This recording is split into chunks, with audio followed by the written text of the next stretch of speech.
I am being viciously attacked with lies and smears. I think it's a disgrace, and I say that, and I say that. They're making me out to be a very mean, bad kind of a guy, and that's not me. What the hell is going on? They're sneaky, dirty rats. Really not a bad person, by the way. The American dream is dead. We're dying. We're dying. I never said I'm a perfect person, nor pretended to be someone that I'm not. Anyone who knows me knows these words don't reflect who I am. The media is so dishonest and so corrupt, and the pile-on is so amazing. The whole thing is one big fix. One big fix. It's one big ugly lie. It's one big fix. The press can't write the kind of things they write, which are lies, lies, lies. Stories of fabrications and false. They write lies, they write false stories. They know they're false, it makes no difference. And frankly, our country is going to hell. I've always been thin-skinned. The tone is such hatred. I've been thin-skinned from day one. The tone is such hatred. I don't have thin skin. I have very strong, very thick skin. And I don't call it thin-skinned. I'm angry. I'm very angry. What do you have to lose by trying, Trump? What do you have to lose? Your schools are no good. You have no jobs. 58% of your youth is unemployed. What the hell do you have to lose?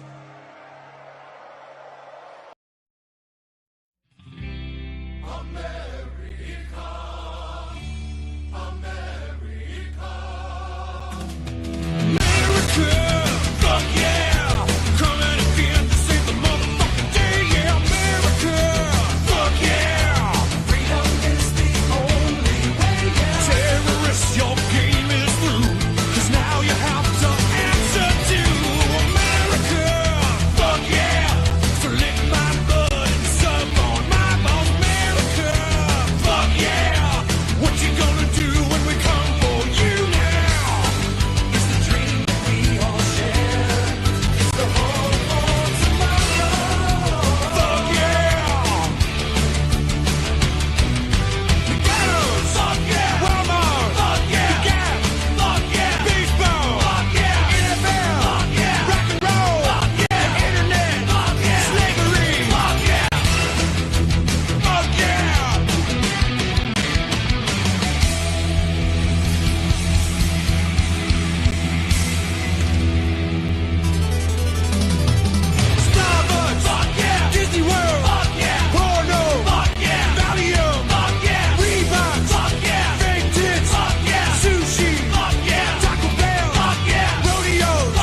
I don't know what Whoa. What up? We are in the middle of war. Yes, we are in the middle of a civil and a writ war. Wait, what war are we on? Tariff war? Which war is this? Tariff war. Yeah, do we get to call it that? Yeah. It's a tariff war. Oh, well, Brett knows more about that, so yeah. Just give him an hour. Fuck them all to death. Cody, you're only here to look pretty, okay? No shit, Sherlock. What the fuck would I be here? Let me handle the jump in. All right. We don't want to get Okay, sugar tits. we don't want to get confused. All right. You're gonna shoot us in 3 different fucking tunnels here. It's 2025. You're all confused. Don't make valid points at me. What's everybody doing? How's everybody doing, rather? What's up, I'm Slinky? tired of waiting. Still not tired of winning? Well, I guess that's one way to put it. Hey Google, turn the bedroom lights off. Oh, that fuck up my camera. Oh, let's find out. Oh, I'm like a ghost now. Okay, hold up. I love that background for you. Hell yeah. I didn't even have to use AI for this one. It was just there. This is there. It's on the internet, ready. I love it. So I guess that's a good way to open what we're gonna be kicking off with anyway. So I liked the format we did last week, where we just brought up a bunch of video clips and then commented on them. So we're gonna do that again. How do you All right, let's bring him Nam. I'm a floating head at this point. I like this. There you go. We're a reaction channel now. Yes, we're reacting, I guess. I mean, this is just easier than fucking writing a bunch of notes and none of you motherfuckers read it. Reaction. Wait, this is a reaction thing? No, this isn't this, sir. Your reaction. My reaction. Okay. It was all a right. joke All right. because we're going to watch. Read me. No. Hold on. Read me something, and then I'll react. Cody's Oh wait, I had a good one. Where is it? Let me see if I can find it again. Oh, dude, it says it right here. Cody is a retard. I have retarded. Oh, okay.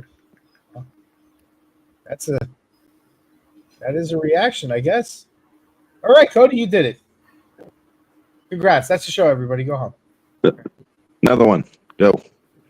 Oh. No, we're gonna go move on to other things. Just give me 1 second. I'm trying to set it all the fuck up for you. But yes, Sir Slender. We're like halfway a reaction channel. We're like a reaction channel plus. It's just Andy's not here to yell at us, dude. Andy. Oh God. Do we not miss Andy? I know. You had him on here. Yes, I remember you had him on here, and then I enjoyed and said, "Hey, fuck him all to death," and he just said, "You know what? Bye, guys." Yeah. Do we not miss Andy? I feel like I miss Andy, dude. Why hasn't he been back? Well, this is why I invited my cousin to the chat because he's a Democrat. Oh, cool. So we get another Andy at least. Well, he's not black, but yeah, It's fine. He's not full black. Is he gonna yell at We us? have Brandon too. No, he's not. He's not going to yell at you. He's just going to make a whole bunch of That's so fun. I want to be yelled at. Well, like he'll yell at you making jokes and all that shit. talk about penises mostly. So will Brett. I'm sorry. This is the only guy. These are the only guys I got. Cody, what kind of a channel do you think we're running here? It's I know what kind of channel it is, but they will yell about their penises. I am so sorry. All right. They will answer all your questions and respond to them fluently and debate you well. Well, But yeah, no, the only time they'll yell at you is like, you know, if they're talking about their dicks. I'm glad we had this conversation, Chucky.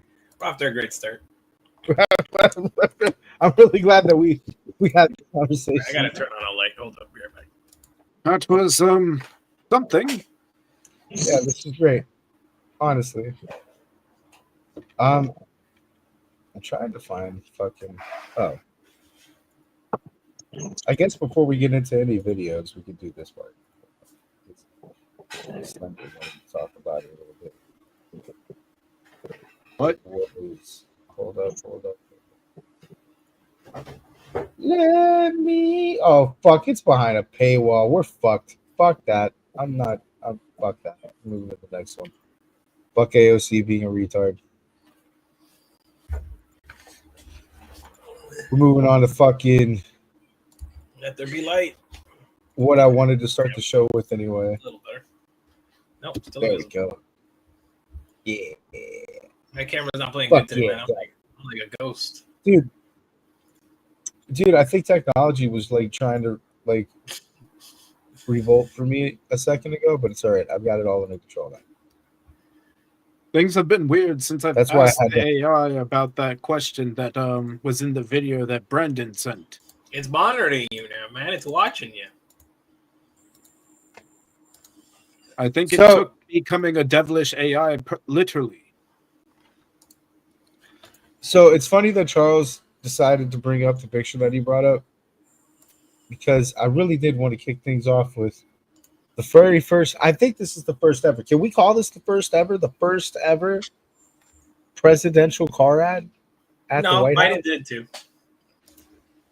Aw, He man. might have not known that he was doing it, but he did it. Yeah, I never. I Oh, hold on. What did he What was do? the promotion for that, bro? Yeah, Is that so I was Elon? going to say Biden pretty much promoted Tesla by going around touting how they were going to sign a whole contract with them. See, and this is the kind of stuff that I'm trying to discuss with other people in other fucking industries. And you know, you They're can promote burning your art- down. They're blowing up Teslas. They're blowing can- up electric cars, polluting the environment. You can promote to your heart's fucking desire, but if nobody wants to fucking listen to you, you're never going to go anywhere, man. I didn't even know Yep. Biden had a car commercial, bro. No one gave a fuck about Biden car commercials. I don't think. Wait, did he have a car commercial? Yeah. He drives the Tesla. He falls asleep and it auto drives. That's a good commercial. Yeah. Yeah, that's a great commercial. Now here's the bad news. But I'm this not is allowed to also drive because this I is haven't also- driven a car in a long time, and I love to drive cars. But I I'm love gonna this have so- it at there's the so White much House, I and wanna I'm gonna pick let at my this. staff use it. I'm going to let I people love at the the place kid, use the it, kid coming along and to all they this all crap they're all too. excited about that. I'm not allowed to use it. Can you believe it? One of my great things in life is that I can, I like to drive cars, but I'm not allowed to. And I will say, Can someone explain to me why he's not allowed to drive a President's not allowed. Yeah, the president's not allowed to drive their own car. car? That's fucked up. this Yeah, one, The Secret Service has to be. they They have need to be to have a escorted chauffeur. everywhere. Yeah, they have to have a Bought chauffeur by for a law. very special young woman. Do you know? I'm sure you've never heard of her, Kai. And she's a great golfer. And she puts the clubs in the back. I would never Yes, want to be a it's very president. You safe can't deal. fucking She drive a loves it. car. God damn. And I actually bought one about a year ago. Oh, And well, vote for me. Very safe. It's very strong, heavy. It's all steel, stainless steel. But Actually, the, I wouldn't mind being cars, president. I don't so like driving. What is this one, Elon? This is a Model Y.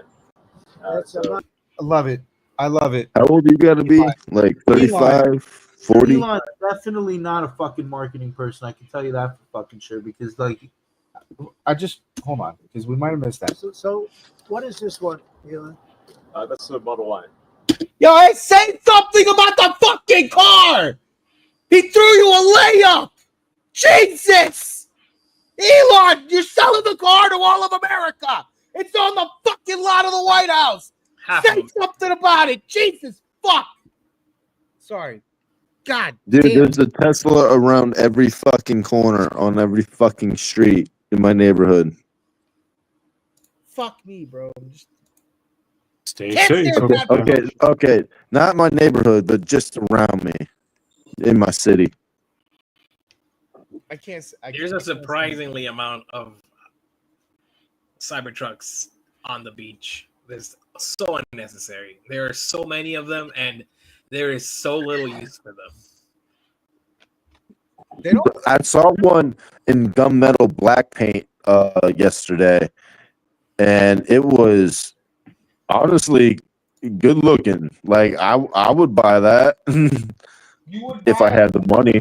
If I had the spare money, I'd buy that. Listen, that truck Not for looks me. like it was designed on an N64, bro. No. But you haven't. Yeah, I know. But in gunmetal black, it looks worthy. It looks. PlayStation 1?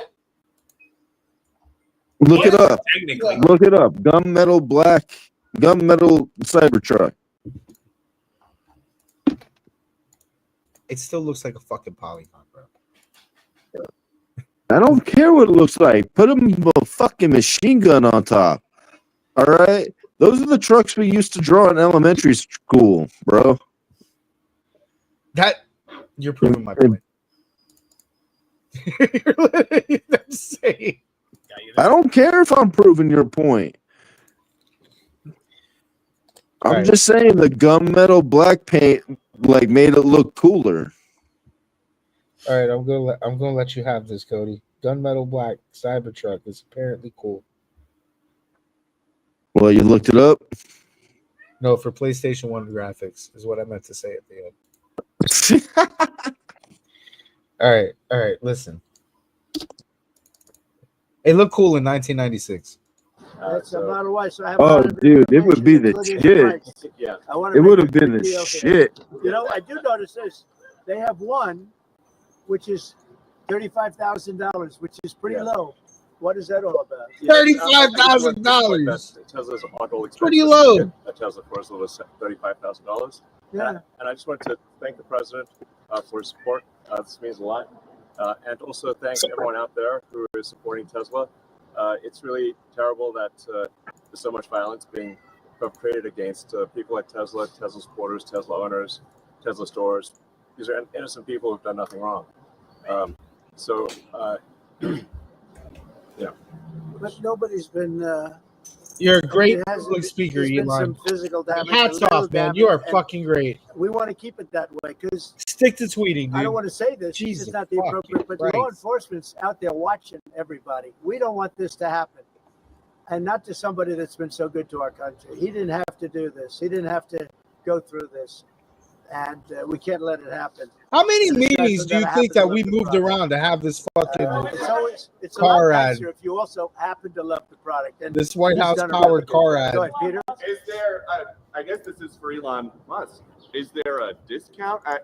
President Trump wrote the art of the deal. Is there any kind Oh, of room for God. negotiating? And they're asking I for know he gave a discount. discount, but honestly, I don't want to ask for one. You know, I'm president, so I want to pay full price. And what is your message, President Trump? Buying a new Full car, price. while there are some folks who will see this clip at home and they are struggling with their retirement accounts down at the moment, uncertainty about work. Who the fuck is this I guy? think they're going to do great. I think our country had to do this. We had to go and do this. They've taken away other countries. Have taken away our business. They've taken away our jobs.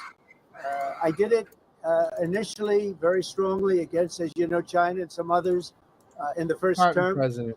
And it was a very successful term. We had no inflation. We had the greatest economy in the history of our country. Hey, Elon, And I'm then bored. we had COVID. Come which over we to the had White to House straighten with a out, couple so of I didn't cars want that to I'm be not doing going to anything drive, with but I'll respect to totally other buy them. countries at that time.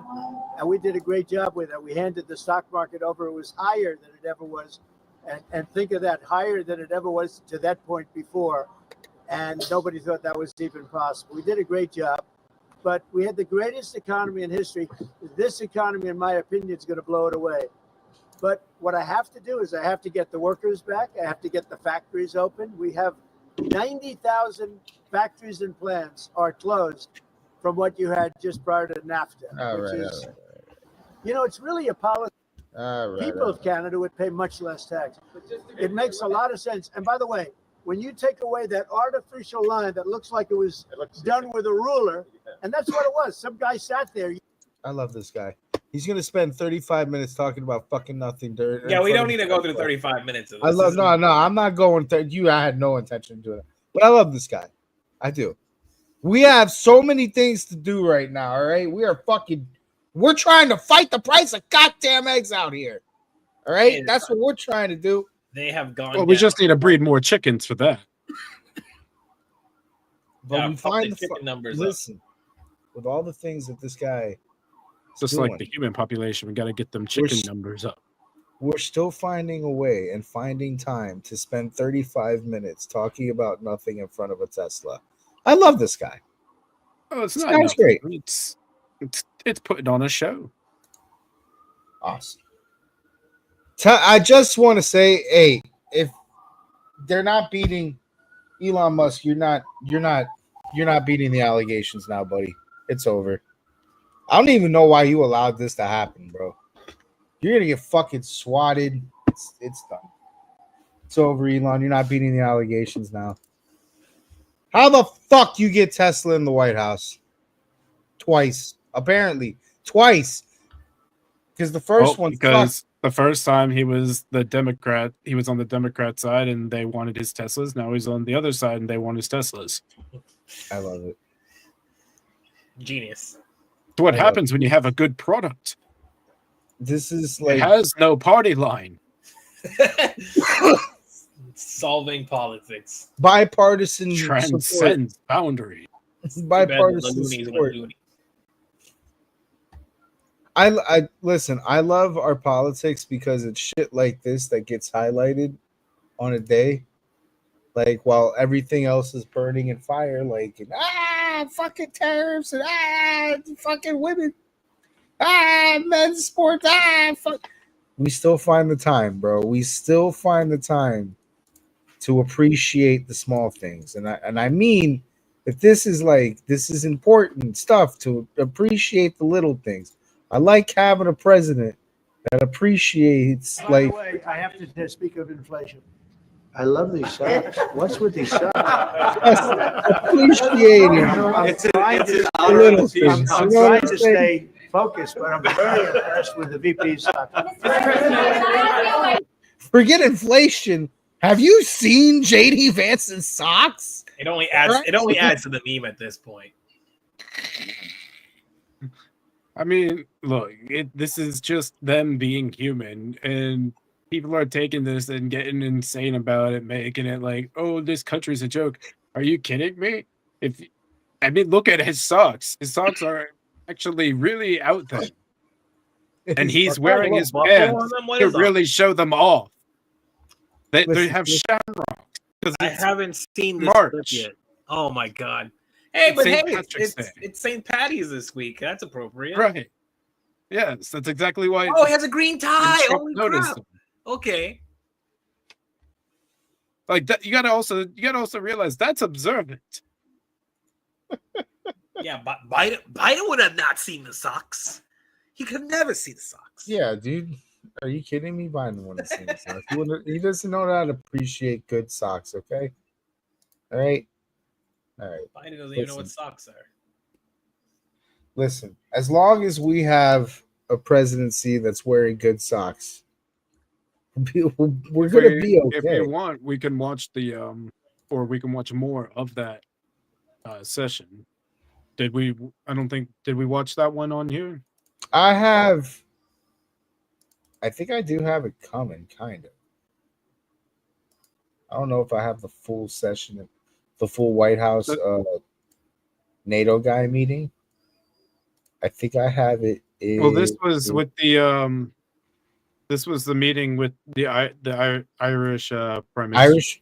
Irish Prime Minister. Okay, so he met with the NATO guy today. Well, this makes sense then. Okay. All the green makes sense. Yeah. Yes.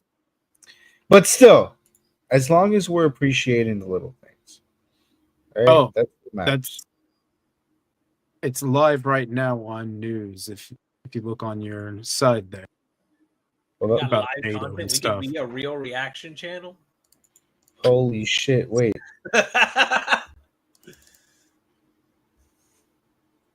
no, I don't think anything's happening right now. I think No, this is it's not from yet. earlier. I think this is from earlier today. I'll put this keep on the. Keep it on the background, bro. Keep it on the background. We'll see. Yeah, I'll keep it on the side for it. Hold on. I mean, Oh yeah, that stream's been going for 9 hours. It said. God damn. Oh, it goes all the time. It goes all the time. Content present. Jeez. They Right. really are keeping up with the content. It's hard to. All right. I'm bad, motherfuckers. Right. Fuck them all to death. I'm letting that happen in the background. They're on a A commercial. New York judge intervened in the case of Mahmoud Khalil putting a hold on my deportation. Yeah, all right. So now that we had our joke and our fun, it's time to finally talk about something important, I guess. Yeah, this was an interesting one. Yeah. I've got a few videos on it. They're short, so I didn't kill us with this one, but it, different perspectives on the situation. But to sum it up, to give the context, the guy that we're talking about, I just want to be fair about this because these people aren't going to be. He's a pro Hamas supporter. All right, he's a I think he's a Colombian on a student visa, if I got that one right. But he's in the country on a student visa that ended up turning into a green card. He led a few protests, or was attended or led a few protests, handed out a bunch of fucking flyers and said a bunch of He organized them. Yeah. Okay. So then he led them, or organized them. He printed out a bunch of flyers that were super pro Hamas. He was basically picking up for the terrorist cause. So this is the guy that we're talking about. He had gotten arrested by ICE, detained, and he's getting, he's on schedule to get deported. So this is the context that you're gonna need to go into this next topic here. Weighed in after Mahmoud Khalil's arrest, saying that he and others like him will be deported, but that is now on hold. Also happening now, there are protests that have been underway after the arrest, including this one at Foley Square in Lower Manhattan, hundreds calling for his immediate release. There are a lot of breaking developments in the past hour, so let's get to News 4's Erica Byfield, who's at Columbia University with what we know. Erica. Yeah, David, we were here in this gathering here behind you. You can see it's just breaking up now when this news came out that the judge had blocked what everybody was saying was happening with Mr. Khalil. The gathering here was with faculty members who were calling for that same thing that we heard from students downtown. They wanted to see him released. All of this unfolding just south of here at the main campus at Columbia. And earlier today, we saw a lot of people protesting outside the gates.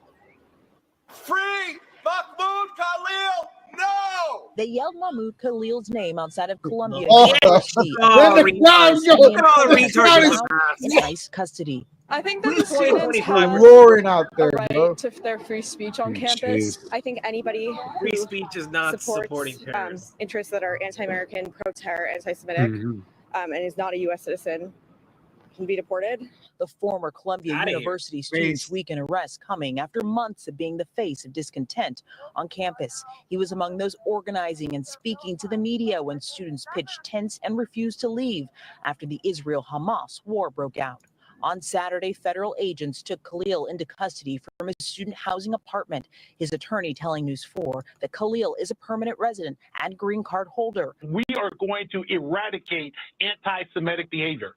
President Donald Trump echoing the same sentiment on social media, saying more arrests are coming, writing, "We will find, apprehend, and deport these terrorist sympathizers from our country, never to return again." Khalil was originally taken into federal custody to a facility in New Jersey. His 8-month pregnant wife, who is an American citizen, went to visit him, only to learn he was no longer there. ICE confirms that he's currently in Louisiana at the Jana LaSalle detention facility, the database listing his home country of birth as Syria. Meanwhile, his attorneys are working to free him, and they're stressing he is not charged with a crime. The Department of Homeland Security's lawless decision to arrest him solely because of his peaceful anti-genocide activism represents a blatant attack on the First Amendment's guarantee to free speech, immigration laws, and the very humanity of Palestinians. This development coming on the heels of the Trump administration clawing back $400 million in grants to Columbia University because of its treatment of Jewish students on campus. Doesn't tell you to do research here over the summer in the mechanical engineering department. So like now I probably won't be able to get funding. Was he actively supporting something else we're learning tonight from this or show. Palestinian people? No, it was Hamas. It was pro-Hamas. Pro-Hamas, right? Like, so he outright, Hamas did nothing wrong, basically. That's his stance. Not even just that. Like, they were like justified in the act. Like, there's a lot to it. But he was passing out flyers that was like super. So they were spreading rhetoric and information that was causing a lot of harassment and things. The Jewish people. Yeah. Yes. All right. Well, if straight up at any point you said, go Hamas, out of here. That's it. You're done. We don't need no more terrorists in this country. So I gotta play devil's advocate with that. Because I do support that. But I'm going to play devil's advocate with it. I feel like this is a slippery slope. Because while I get, that part and that sentiment, and I'm kind of with that sentiment in the long run, the kid was protesting. Right? Okay. So something was Talking made. about the death. I forget where I had heard this, but I had heard it and I thought it was a valid point. The kids protesting, let's put that to the side though. He's protesting in favor of Hamas. And Hamas is a terrorist organization designated by the United States because they do fucked up shit and they kill a lot of people. Israel is another state that does a lot of fucked up shit and kills a lot of people. But we could go out and we can support Israel, no problem, because the United States doesn't consider Israel a terrorist state or a terrorist organization. Well, I would say that's because Israel's attacks are historically, and maybe someone could correct me. Lucky Upa says hi. So they do their fucked up shit after they say game is on. You attacked us, all shit's open. So they've committed atrocities on the way. They haven't been to the level unprovoked atrocities. Yeah, they've committed atrocities along the way. They have not been to the level of what the Palestinians have done. It's definitely not to the level of fucking October. Hamas stayed in October was kind of right. They came in. I was going to say, like, they had plenty of fights and skirmishes throughout the years. They've had their differences. They've both done things that are very frowned upon. But October 7th was breaking. That was crossing the line. Yeah, 100%.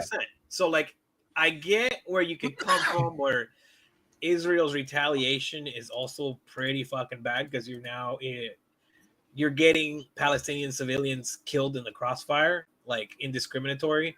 So you could argue that that's kind of fucked up, but they're not targeting. They're not terrorists. At least I wouldn't label them terrorists because the other side started it. Like what happens afterwards, that's not on me, bro. We started the fight. I think they're it's not outright targeting civilians, although I'm Yeah, sure and there that are too. people They're that are outright didn't taking go and things. capture these people and torture But them and behead them. You know? To clarify, that's on the government level, though, because I have seen things from supposedly what, that the soldiers and stuff do, but that's usually on the soldiers' own accord. Right. There's also the shit the civilians have done over there, and that's right, exactly. So that's but what it's I'm not saying. it's not government sponsored. Like when we talk about Hamas, which is for all intents and purposes a government, like over there, they basically run that section.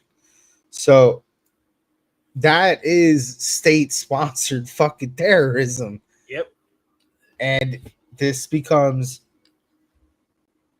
how do I put it? Fuck him right in the pussy. So what we're trying to say is that the atrocities here aren't exactly equal. Well, right, but not even just that. It's not as simple as like an Al Qaeda or an ISIS or something to that, where it's a nice small little fucking sect of people and these fucks are terrorists and shit, and they're not really backed by a government. They're just a terror. But we're talking about a state, like an entire state, when we talk about Hamas. Yeah, they run they run the leadership. So when we fall back into, now going back to this kid was protesting, I feel like it's a slippery slope to be punishing in any way, giving any consequence to any people for protesting these things, especially when we're talking about a fucking whole state. Okay, it's a lot different than a little organization. These guys might have lived there at one point. It's a whole state. So we let, second argument on that, we let Nazis exist in this country. Like, we let them exist here. Neo-Nazi fucks with their flags and their swastikas and their stupid shit. Can we deport them to? I need some sort of a happy. If they're a green card, you could probably make that same argument. But can we deport if them they're citizens, where do you deport them to? Yeah, so I mean that's fucking deport them to Germany. That's where it gets a little hazy. But I mean, can they can't see a deport consequence? citizens, but green card people, you can send them to country of origin. So if we made that argument for someone that was here on a green card, say like someone from across if the you got water a green from card another Nazi, country, they're out of here. and they did that, yes. Fuck yeah, okay. So I would hope so. But then can we start writing, like, again? The thing is, this is easy. This is easy to deal with because we're talking about like people that are on green cards and shit. Yeah. But once we get past this, what's to say we're working on the people that do live here? Well, no, because if you think about it, the green card people are like, you're basically on an applicant. You're on a trial. You're on the American trial, like a 30. Not like say like a 30-day trial of America. And if you break the rules in your probation period, which basically is a probation period, while you get full citizenship, then you're getting the fuck out of here. You failed. Like, let's do it. I mean, again, I don't necessarily hate kicking out people who support Hamas from the country because fuck those people. To be honest, it's more along the lines of don't need imported terrorists. It's more along the lines of I'm afraid of, and this might just be the leftists in my head. I'm afraid of the next step from that. You know what I'm saying? Because this is about protesting. Granted, they have a good legal reason to be doing this right now with this guy, but this was about protesting. So I'm afraid of what this leads to later regarding actual citizens that live in the country. Is Hassan Piker a citizen or a green card? And I'm not even send his ass out of here too. I'm not even saying nothing, but that I'm just saying. Can we see? So that's not really a worry. I'm gonna be okay with it. My bad. Go ahead, Slender. Sorry. That's not really a worry unless it started happening when it comes to citizens. There would probably need to be some other course of action taken when it comes to citizens. Although when it comes to American citizens, it might be a little bit more difficult. We'd have to see what the exact lines of free speech would be, but That I seems to don't have think been that there proven that is. like unless I it's don't an think immediate threat. That seems to right, be pretty solid. right. So unless they were making some kind of like credible threat, if they're just doing some protesting, even if it's in support of terrorism, if they're a citizen, I don't think that's why I think like even with Nazis, it won't really like it doesn't really matter here. But if they actually try to act on any of their ideals, then they're putting themselves at risk, and that's where they're fair game. I just hope that doesn't lead to other things. That again, it could just be the leftists in my head, bro. It's a. I mean, the left is going to make the argument here that, oh my God, he was exercising his free speech and now they want to get rid of him out of the country. And it's like, if you would stop and think for a moment, he's not a full citizen. And I mean, I don't really give a shit if if it he's was just getting protesting for the people of Palestine, you could say that this is fucked up. But if he did Jesus. support Hamas, then out of here. Crime did Mahmoud Khalil commit to warrant his arrest, detention, and the potential revocation? Let me tell you something. I went and faced down the angry mob at Columbia at the height of that stuff. When the pro-Palestinian, pro-Hamas protesters were there. I'm telling you, this is my own observation, not something I read in the newspaper. It was dangerous. This guy apparently was a mastermind of those very things. When the gnashing of teeth and the ripping of clothes and the people screaming at me, wanting to rip me limb from limb because I was there talking about moral clarity and how there's a right and a wrong. They were doing that. They disrupted the campus. They were threatening physical violence to their fellow students. If you're on a student visa, I would say this clearly. If you are on a student visa and you're in America and you're an aspiring young terrorist who wants to prey upon your Jewish classmates, you're going home. We're going to arrest your tail. We're going to send you on where you belong. In your estimation, what? I mean, he's right. He's right. When you cross the line and you're not even an American citizen, get the fuck out. We're gonna arrest you. You failed your probationary period of America. Sorry. Come to the United States as a visitor, which is what a visa is, which is how this individual entered this country on a visitor's visa. Okay, you are here as a visitor. We can deny you that visa. We can deny you that if you tell us when you apply, "Hi, I'm trying to get into the United States on a student visa. I am a big supporter of Hamas, a murderous, barbaric group that kidnaps children, that rapes teenage girls, that takes hostages, that allows them to die in captivity, that returns more bodies than live hostages." If you tell us that you are in favor of a group like this, if you tell us when you apply for your visa, and by the way, I intend to come to your country as a student and rile up all kinds of anti-Jewish student, anti-Semitic activities, I intend to shut down your universities. If you told us all these things when you applied for a visa, we would deny your visa. I hope we would. If you actually end up doing that, once you're in this country on such a visa, we will revoke it. And if you end up having a green card, not citizenship, but a green card as a result of that visa while you're here in those activities, we're going to kick you out. It's as simple as that. This is not about free speech. This is about people that don't have a right to be in the United States to begin with. No one has a right to a student visa. No one has a right to a green card, by the way. So when you apply for a student visa or any visa to enter the United States, we have a right to deny you for virtually any reason. But I think being a supporter of Hamas and coming into our university, turning them upside down, and being complicit in what are clearly crimes of vandalization, complicit in shutting down learning institutions. There are kids at these schools that can't go to class. You pay all this money to these high-priced schools that are supposed to be of great esteem, and you can't even go to class. You're afraid to go to class because these lunatics are running around with covers on their face, screaming terrifying things. If you told us that's what you intended to do when you came to America, we would have never let you in. And if you do it once you get in, we're going to revoke it and kick you out. When you come to the United States as a Okay, so I'm actually going to touch on that because the fact if anybody else watches Charlie, Moist Critical, Penguin Zero, whatever name you know him by, he actually had to deal with the American visa system himself. And he talks about it. So they can deny you for even the most obscure thing. So he tried to get his esports team to America for, some competition or whatever. And they denied him because they didn't take it seriously because his team name is Moist Esports. Moisty Sports. That's good. It's a good one. I love it. Oh fuck, dude. All right, no, listen. I think kicking out people that support Hamas is an overall good thing. That is a net positive. I think my only argument was, the future of allowing protests like that to happen, because that's their right. If they're an American, that's their right. If they're not an American, I mean, it sucks for you, bud. But So I you don't also have want- to remember there's limits. If they start doing what he was apparently doing, where people are getting violent, that's inciting a mob. That's no longer just exercising your free speech. Even a citizen isn't protected from that.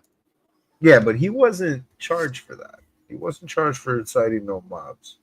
Oh no, because it didn't get to the point of an actual like mob and everything. But I'm saying if they actually got, to the mob point of the full violence and everything like that, then a citizen's not protected from that. And if they make any kind of threats, that's not they're not protected from. I just don't want this to, because there's a lot of fucking United States citizens that are very pro-Palestinian. I may not fucking agree with them. I'm not a very pro-Palestinian guy. I don't think that they're on the right side of that argument. I understand sympathize with the people caught in between. That's I do. I understand that like what I sympathize is being on the other side of a blockade that's basically fucked your country's And I resource. honestly say I also hate the people that have the belief that Israel can do no wrong. That's also a very retarded take. It's just, I feel like that's almost as retarded as being pro Hamas. Like I think my sympathy begins and ends with the struggle of being behind a blockade for as long as they've been behind one, and the type of blockade that they've been behind is particularly fucking strict. Like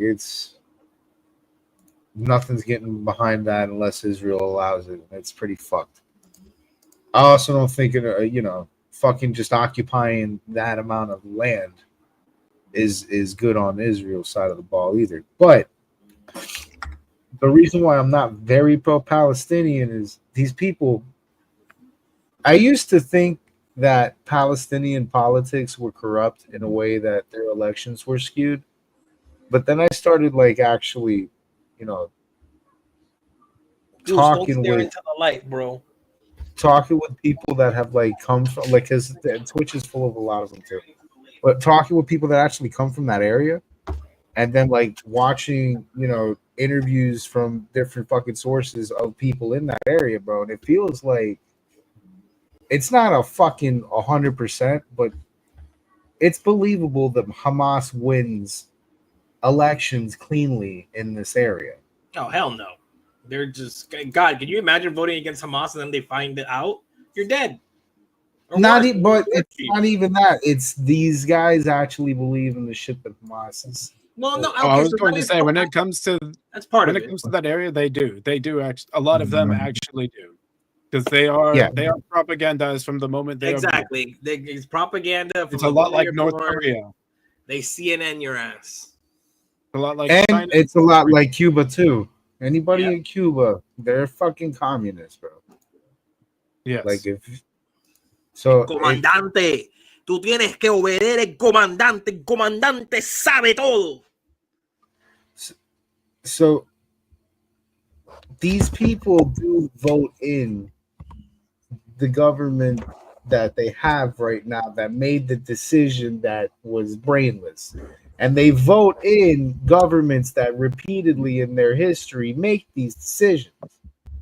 But my problem with the Palestinian argument on the Palestinian side, and it sounds kind of ruthless and it sounds kind of mean, but I'm just being a logistic American on the other side of the world, being able to look at this from fucking a bunch of world in between it. I'm not there directly. When you get your ass beat over and over and over and over and over and over again. Stop picking the fight. It never ends in your favor. And literally doesn't, because you just lose more land with every war that you lose against a fucking opponent you are not capable of beating.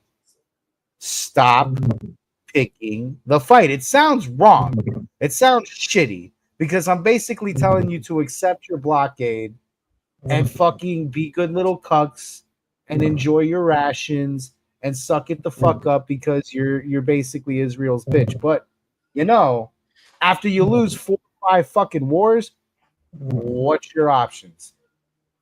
You know? My whole issue with that side is they keep fucking electing people that make brainless decisions to fight a fucking fight they're never gonna win. Kind of like the Ukraine argument, right? That everybody keeps telling me Ukraine can't win that fight. Well, it's the same thing with Palestine times 10. Palestine's never, ever, ever, ever, ever, ever, ever winning a fight with Israel. Ever. There is never a situation on this motherfucking planet, I don't give a fuck, America backing or not backing, ever winning a fucking war with Israel. The closest Ever. that Palestine can get to a W is just accepting Trump Gaza. Like, it's it. So my problem with them is that, and then going into UN negotiations and asking for shit that you're just never gonna get. Okay, fucking right of return, forget that. It's over. But over generations ago, you ain't coming back. It's fucking Cody swallowing his microphone. Here, let me help him. Let me help him out. There you go. There we go. All right. But yeah, there's going into the UN negotiations with Israel, or the accord, the accords with Israel, any fucking conversations that they've had with Israel where they're trying to negotiate peace and land and all this shit, they're asking for shit that dude, you lost. You lost this war, this ain't happening no more. You lost this war, this ain't happening no more. You lost this war, and this ain't happening no more. Like, they're asking for shit that they have no claim to, or they lost claim to. You fought a war and lost, and this is the consequence of losing the war, is you don't get that anymore. So the right of return thing is a fucking annoyingly stupid argument to me, because we're talking about fucking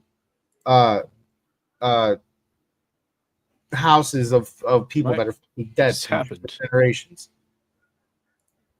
What do you mean what just happened? Did your audio just die or something, Wiggy, or did my audio just die? It might be you. Holy shit. I'm not hearing anything. Are you good? What is going on? Oh no, he's in the vortex. Slender, did you die? Slender, they got him. The AI grew too powerful. Oh no. It might be you, dude. It's definitely. Maga can hear me. Slender, did the AI take you? Slender! This poor guy. What happened to all the audio? What did happen to all the audio? Oh no. Reload. Reload. I love it. This is a great podcast. Awesome. Yeah, there you go. All right, Yeah, rest in peace. Slender will be back. But yeah, so that's Persevere. like, that's my whole thing against Palestine. Like, I just don't. When we talk ever about like one state solutions or right of returns and all this shit, like, dude, you lost fucking wars. You don't get to speak that. Like, these guys actually need to talk about like actual, negotiational peace. So maybe to get out of the fucking blockade. These guys don't do anything diplomatic to help their situation. They Maybe just don't. you try to get rid of the terrorists that live among you, Maybe. Yeah. But to the same argument though. Israel's a bunch of. You good? I don't know what happened. Slender, the AI tried to take you out, man. No, every sound and everything just died. It was the Hamas. It was Still Hamas. fine. No, something just happened with the website. I don't know what happened. It was the Hamas. It was Hamas, bro. They did it. They tried taking you out. Well, it's okay. You're here.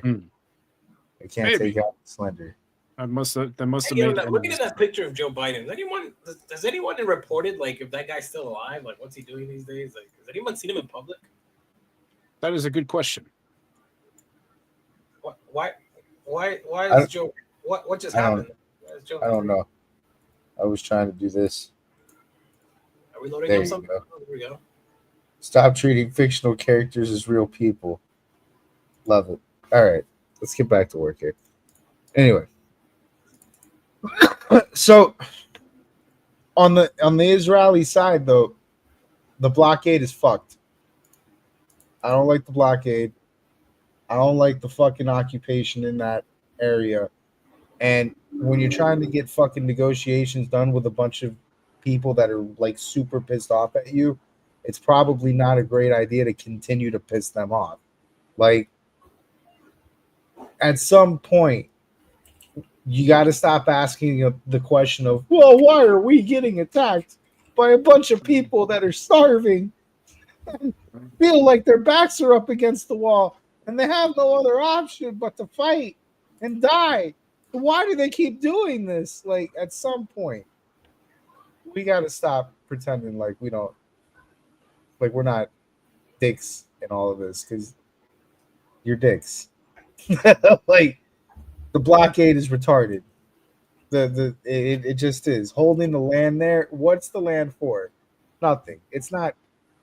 You can move the people back to fucking proper Israel and be fine.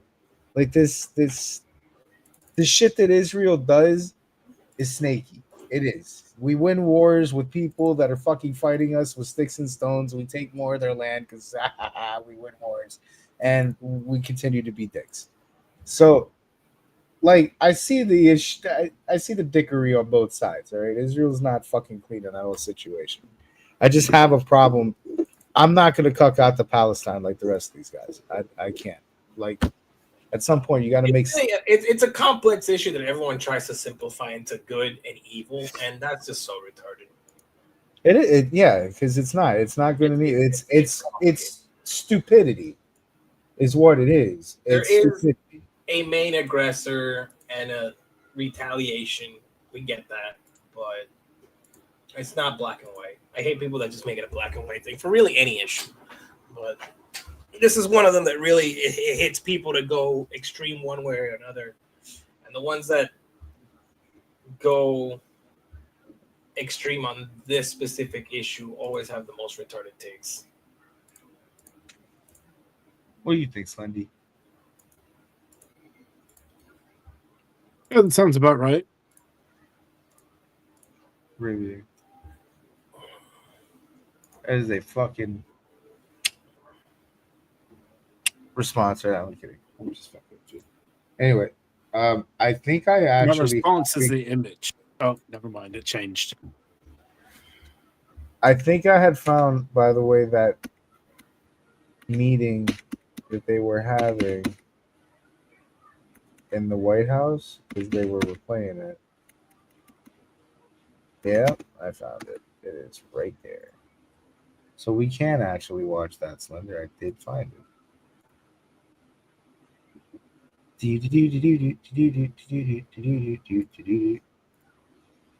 This was with the guy from NATO. That was happening earlier today. It's great to be with a friend of mine who was Prime Minister of the Netherlands. I got to know him very well. We had a great relationship always. Mark Rutte.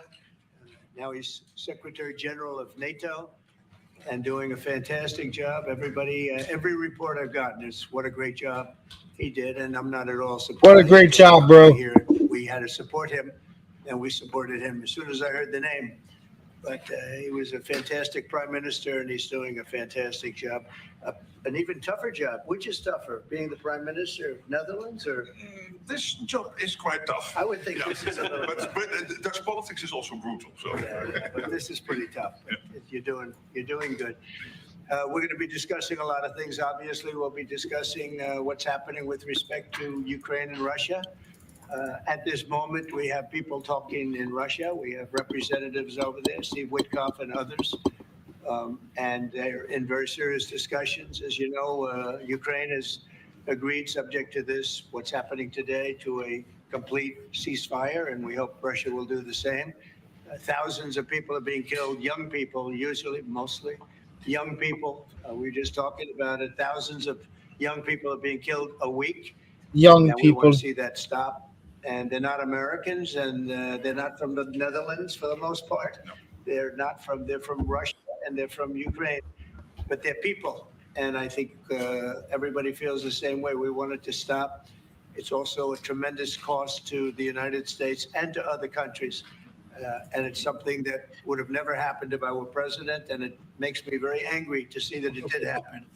Oh, the bingo card with Trump is the God, best. I appreciate that he never misses an opportunity. Never. My man never misses his few points. I mean, let's be fair about this. When he was in office, Putin did not break the deal with any of the deals with him. So I just love that he never misses an opportunity.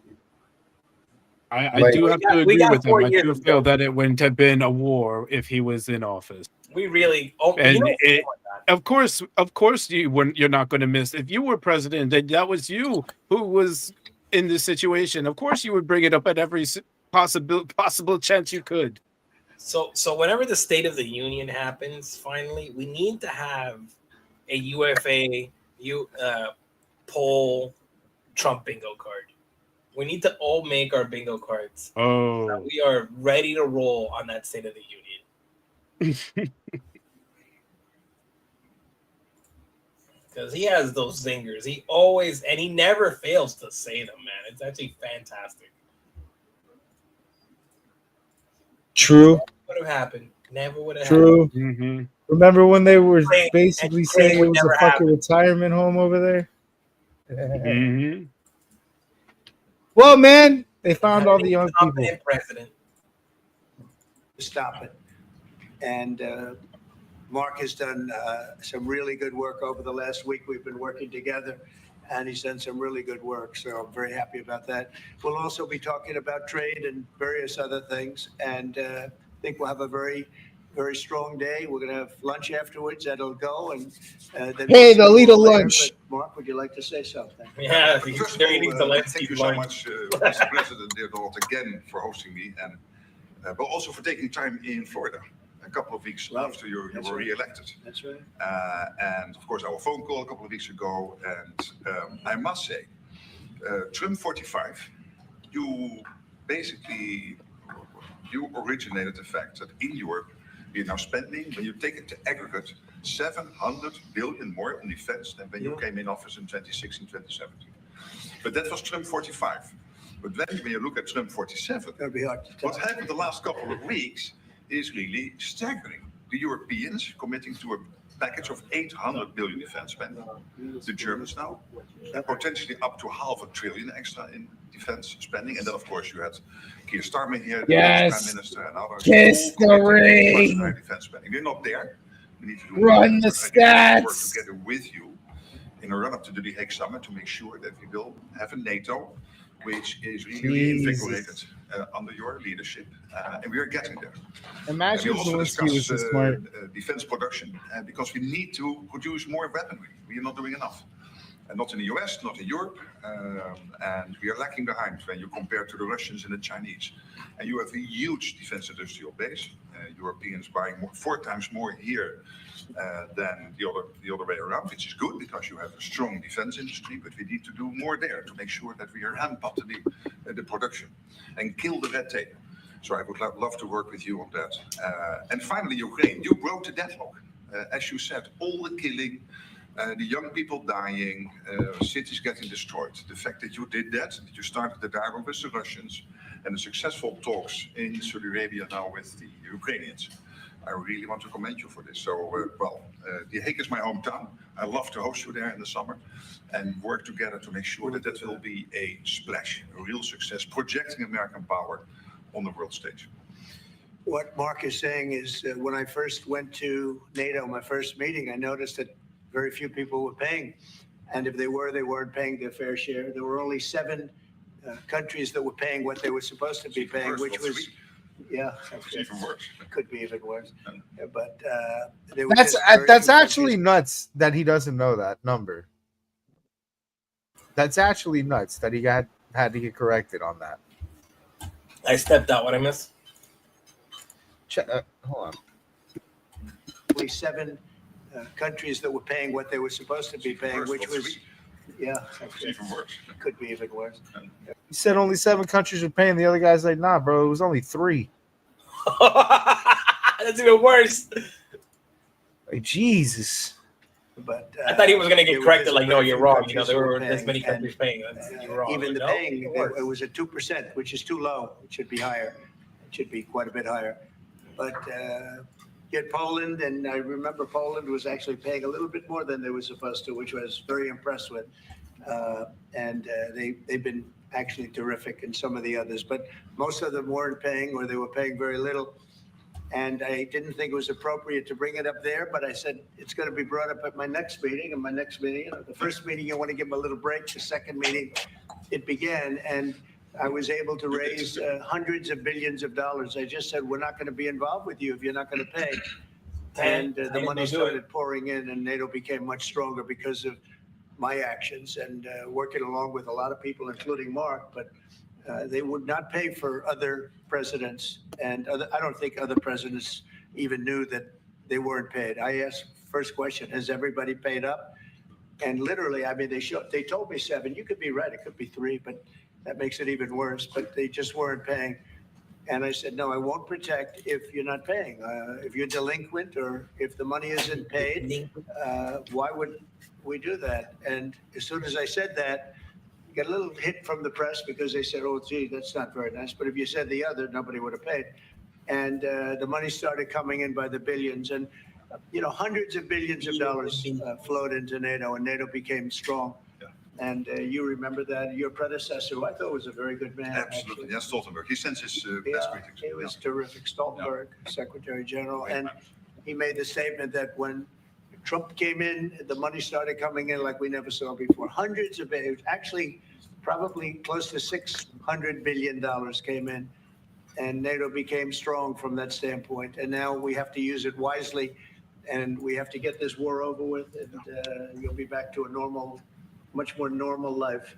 And maybe we're close. We're getting words that things are going okay in Russia, and it doesn't mean anything until we hear what the final outcome is. But they have very serious discussions going on right now with President Putin and others. And hopefully they all want to end this nightmare. It's a nightmare. It's a horrible thing. When you look, I get pictures Money every flowing week. in They is give me still the funny. pictures of the battlefield, which I almost don't want to see. It's so horrible to see young people laying arms and legs and heads laying all over the field. It's Every the time he most says young terrible people thing now, I keep that you'll thinking of ever this see. comment. And it's got to stay as a young people with mothers and fathers and sisters and brothers and friends. It's all the And, Russians. It's got to stop.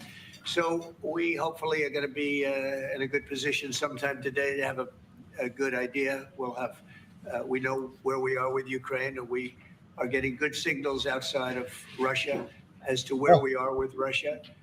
And hopefully they'll do the right thing. It's really humanity. We're talking about humanity. We're not talking about the money. But then you add the money to it, and hundreds of billions of dollars is being spent and really wasted so unnecessarily. It should have never happened. So it's an honor. And it to never have you would have here. happened. They picked a great gentleman. I'll tell you, I was so happy to hear, because you had somebody. Stoltenberg was really good, and you have somebody that's going to do an incredible job. And I was so much in favor of you. You have no idea. They had another person that I did not like. I was not happy. And I think I kept him from, you know what I'm talking about. I said, this is the right man to do it. And he really did. He was a great prime minister of the Netherlands. He did a great job. And that's what he's doing right now. So thank you, everybody, for being here. And it's a very great honor to have you. And we even have some of our great energy people here today, right? We have the governor, and we have Chris, you know, Chris, supposed to be the most talented man in the world of energy, according to the governor. So I don't know if he's right. And we have General, you've been fantastic. Thank you very much. And we have a lot of good people that won't be so much involved with this, but they wanted to see what was happening. It's become a little bit of a show, but they wanted to see Oh what my was God. happening. And I think a lot of good Play things it are up, happening. dude. So with that, if anybody would have a Jesus. question. Mr. President, on Russia, Sorry. Steve Witkoff's trip to Moscow, you spoke about it. What sort of agreement do you hope he comes away from there with? Well, we'd like to see a ceasefire from Russia. And we have, not been working in the dark. We've been discussing with Ukraine land and pieces of land that would be kept and lost and all of the other elements of a final agreement. I hate that. I do. I hate that so vehemently. And I know it's gonna happen because it's logical. I fucking cannot stand Russia getting land in this.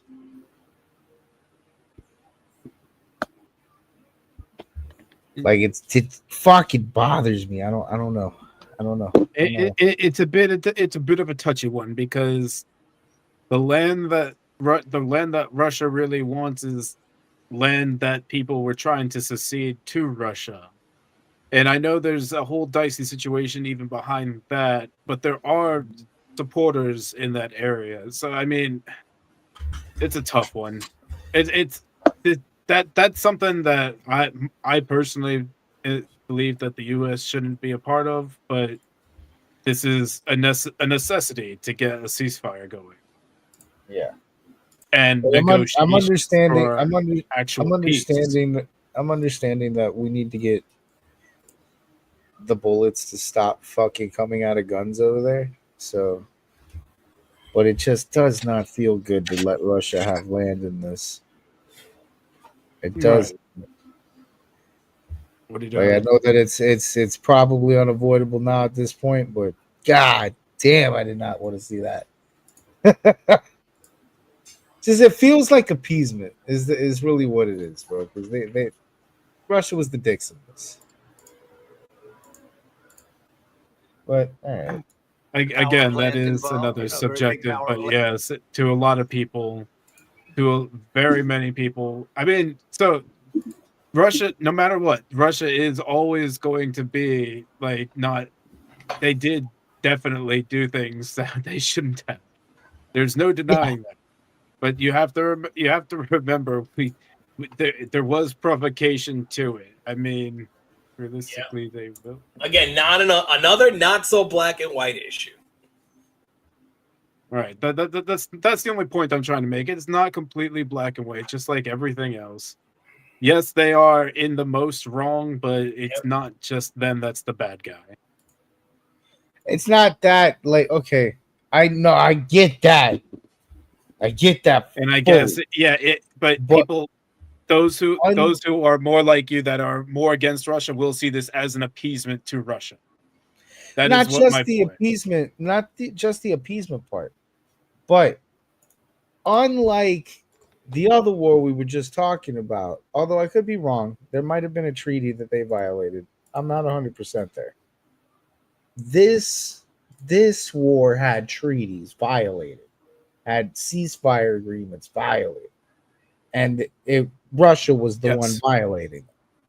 So it's in that way very different. There wasn't an agreement. In that part I Those agree. guys, yeah.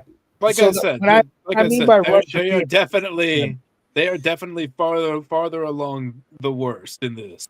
I've never denied that. I don't think most people would deny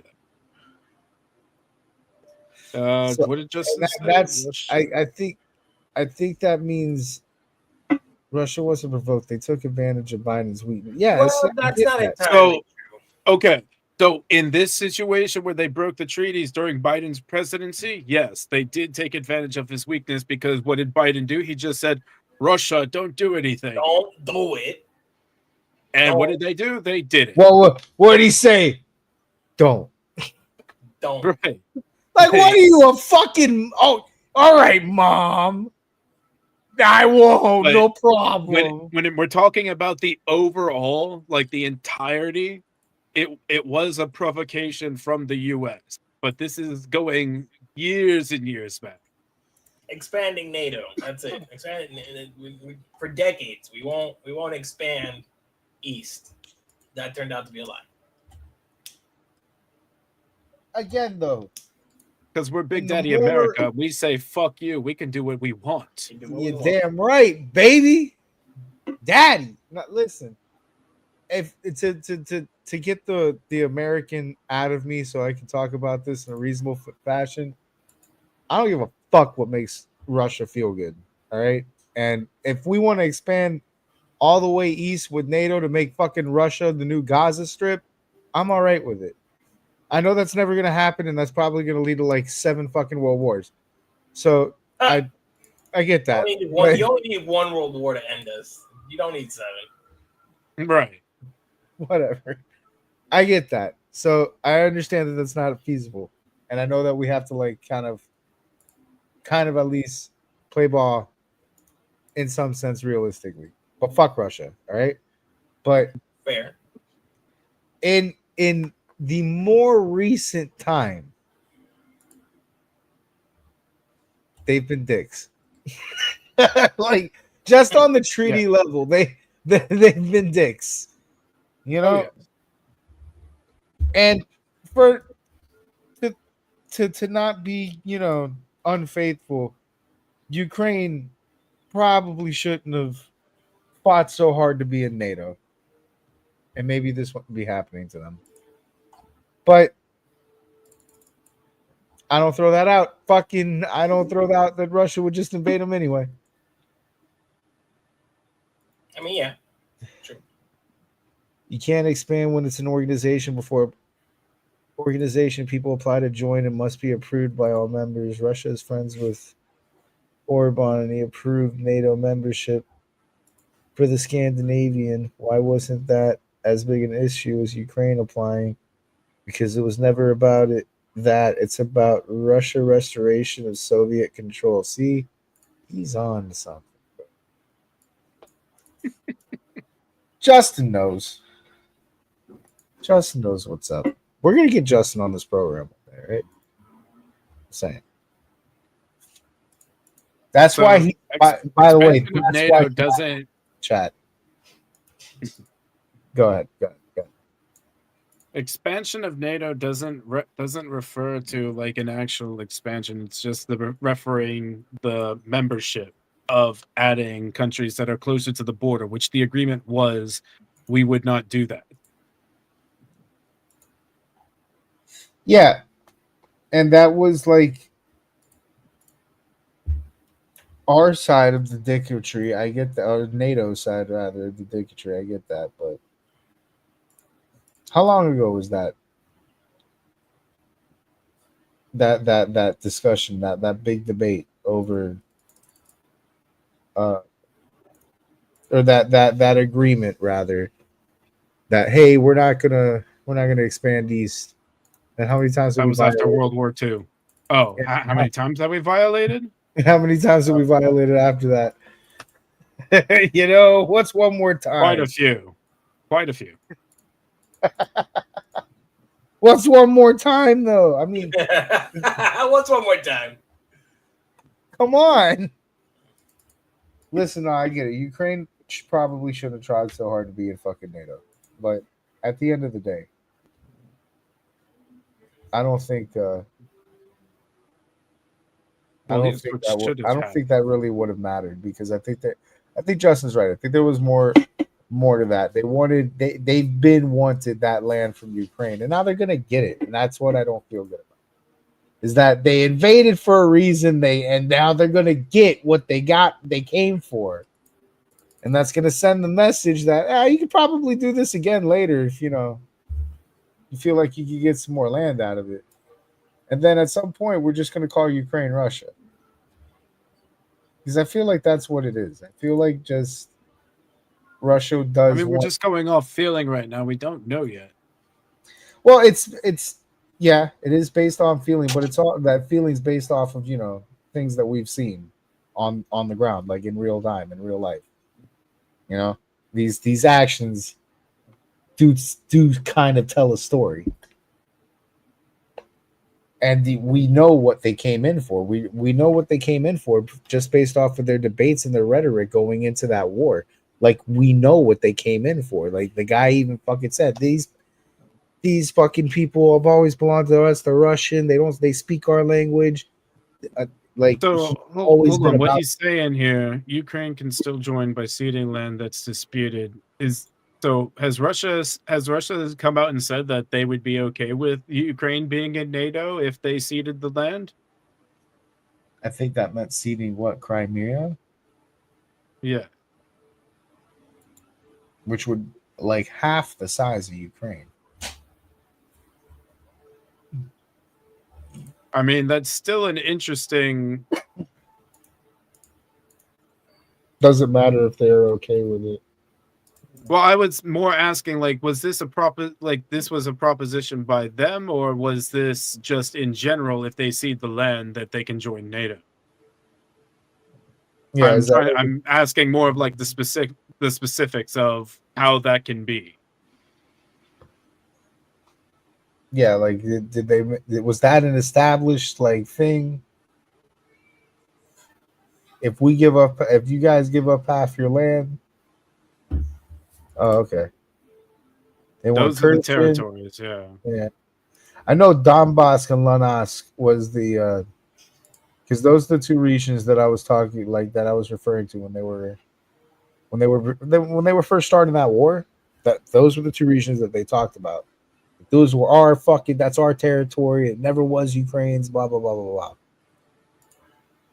It's based on NATO requirements to join. Okay. All right. No nation can join when it's in a war. True. That makes sense. Yes. Can you imagine? But in war, hey. So that still doesn't solve the problem, though. If Ukraine did join NATO, it would more than likely end up into a major world war. Yeah, because the action of Ukraine joining NATO is what would spark the war. And I do believe that would, with as long as that we've had these fights and arguments with Russia and Ukraine, I do believe that would spark a war. Like the action of Ukraine joining NATO.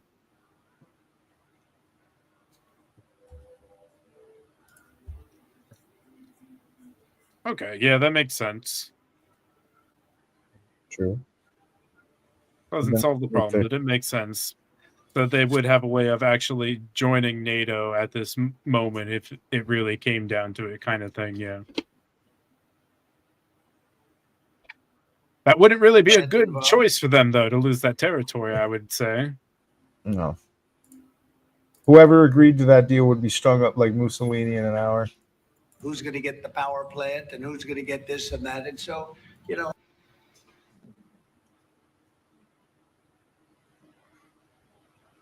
See, this is why I like Justin, dude. Yes. I'm with you. Very national. I'm fucking with you, bro. Boo-hoo, Russia. Fuck them. Nah, I'm with 100% agree here. Oh, it's not an easy process, but phase one is the ceasefire. A lot of the individual subjects have been discussed, though. We've been discussing concepts of land because you don't want to waste time with the ceasefire if it's not going to mean anything. So we're saying, look, this is what you can get. This is what you can't get. They discussed NATO and being in NATO, and everybody knows what the answer to that is. They've known that answer for 40 years, in all fairness. So a lot of the details of a final agreement have actually been discussed.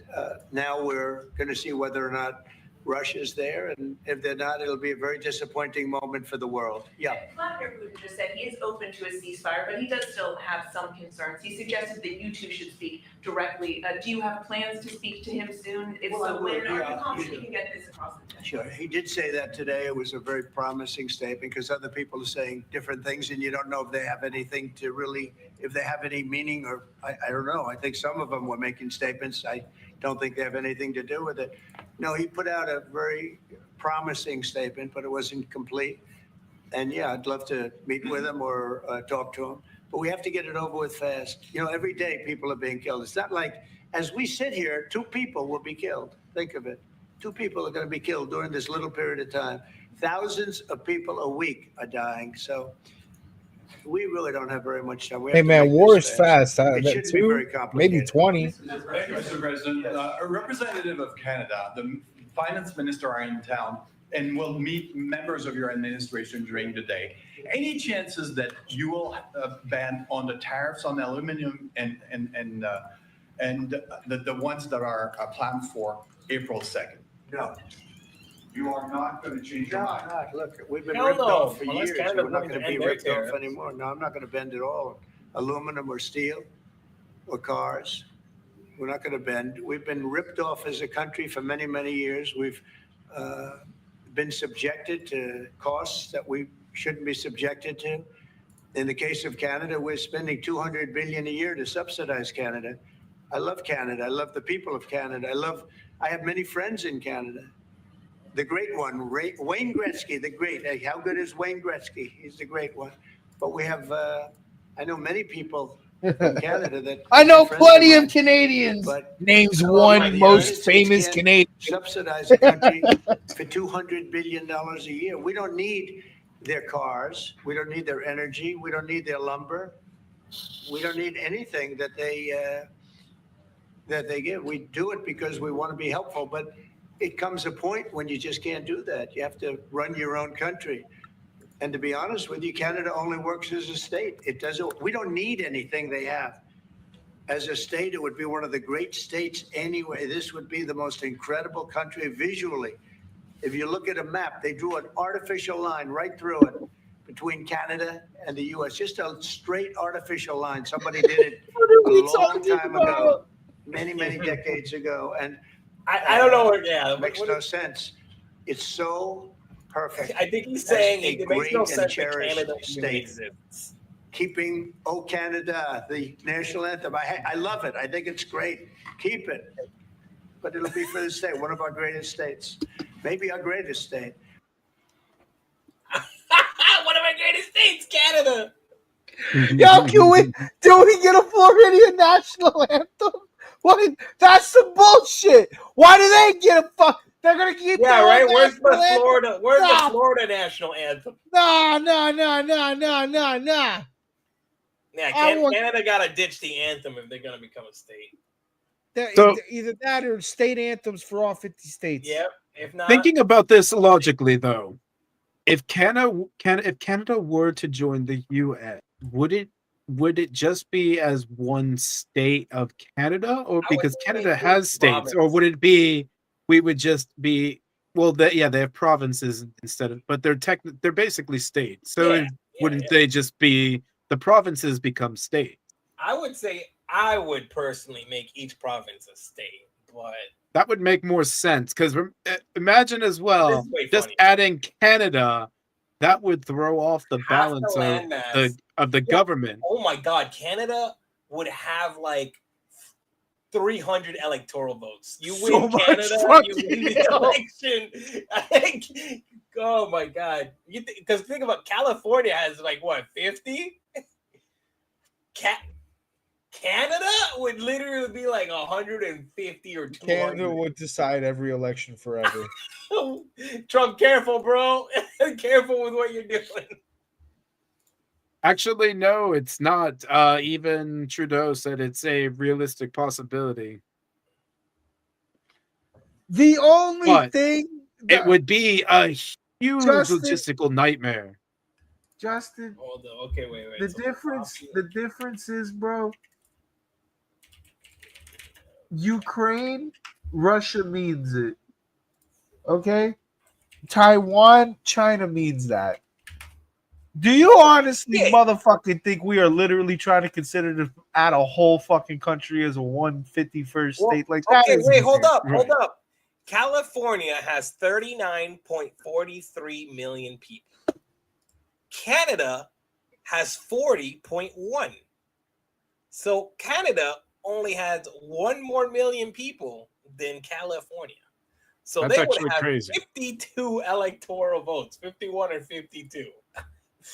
That's not as bad, but that's still damn crazy. We wouldn't have nothing but lefties, but Oh, Canada 100%. Yeah, predominantly you win. left. You win You Cali. do and have you win areas like California. Alberta.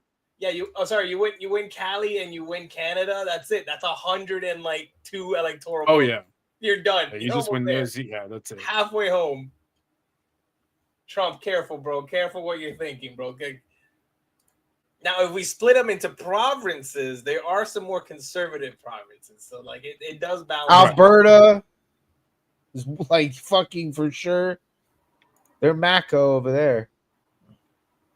And there's also, we still need to hear what's going on with Greenland and everything, because they did win the vote for their independence, or they're working on it. Yeah, they're working on it. They did win the vote for the independence. Oh, we could but he wants to make it a state. The funny thing is he's never said Canada be a province or a territory. A territory, like Yeah, where territory. State. He keeps saying it's a That state. would be the smart way. That would be the smart way to do it. It would. We downgrade Canada from country to just fucking territory. Little territory, the territory of Canada. You're the Maple Puerto Rico. They do get to keep their own fucking Why should we empire. subsidize another country for $200 billion? It costs us $200 billion a year. And again, we don't need their lumber. We don't need their energy. We have more than they do. We don't need anything. We don't need their cars. I'd much rather make the cars here. And there's not a thing that we need. Now, there'll be a little disruption, but it won't be very long. Just a little disruption. But they need us. We really don't need them. And we have to do this. I'm sorry. We have to do this. Yes. Mr. President, Yeah. you have made it very clear. So, President Trump taking questions in the Oval Office. Okay, they're going to stop that. All right. Well, that's cool. I'm actually happy about that because it leads right into like. I mean, yeah, Trump has Trumpisms. It's the Trumpisms. You can't take it at face value. He's an entertainer first. Yeah, exactly. Yeah, he is an entertainer first. Content president. Content president, yeah. Have said over and over, if the U.S. imposes. So this is okay. This is the Canadian Ottawa perspective. Oh yeah, Marco knows his shit. Tariffs on steel and aluminum, Canada would respond. Today, the federal government followed through. It delivered a direct blow of its own, 25% levies on billions in U.S. goods. Finance Minister Dominic LeBlanc We ain't gonna buy it, bitch. from Ottawa. We don't need your shit. Following a dollar-for-dollar approach, will be imposing, as of 12:01 a.m. tomorrow, March 13th, 2025, 25% reciprocal tariffs on an additional $29.8 billion of imports from the United States. This includes steel products worth $12.6 billion and aluminum products worth $3 billion, as well as additional imported U.S. goods worth $14.2 billion for a total of $29.8 billion. The CBC's Olivia Stevanovich joins us live from our Ottawa bureau. So, Olivia, break down the details of how Canada is responding. Well, Andrew, these new counter tariffs, these dollar-for-dollar retaliatory tariffs worth $29.8 billion of U.S. goods, is in addition to $30 billion the federal government previously announced targeting other American products. So in total now, Canada is retaliating against the U.S. against more than $60 billion worth of U.S. goods in total. And these new measures that will kick in after midnight, they target American steel and aluminum products specifically, and also some other products that weren't on Canada's list before, including computers, sporting equipment, and also cast iron products. Now, federal ministers who made this announcement this morning in Ottawa noted that they don't want to do this because this will increase costs for Canadians who buy these U.S. goods, but they say they're left with no other choice but to defend these key Canadian industries. That's the point. We're going to pay more and more. My dear Don't make give friends, up. whether you're in Canada or in the United bitches. States, we cannot let uncertainty become the new certainty in North America. Canada, make your own That shit cannot then. stand. That will make us less competitive. That's going to weaken us, and that's going to affect our economic security and ultimately our national security. Now, it is possible we may see even more countermeasures from Ottawa because of this 25% tariff that the U.S. has now put in place against Canadian steel and aluminum, because ministers noted that this new tariff does not only target raw Canadian steel and aluminum, but products that contain Canadian steel and aluminum. So we could see more announcements in the coming days. In the meantime, Foreign Affairs Minister Melanie Joly had a specific message for Americans during the press conference. Let's take a listen. Please help us end these tariffs as quickly as possible. And please talk to your elected representatives at the... Yo, lady. Okay, wait. You see how they're begging to end the tariff war? Because they they know we got the bigger dick. So you know what? Get ready, Canada. We don't need your shit. We don't need your shit. You're going to become a state and you better like it. Lady, what the fuck makes you think that those representatives listen to us anyway? Oh, yeah. That too. You think they're going to... Like, please talk to your representatives. Bitch, are you fucking high? Damn, I'm telling you, I'm going to tell my representative to fucking double the tariff on Canada.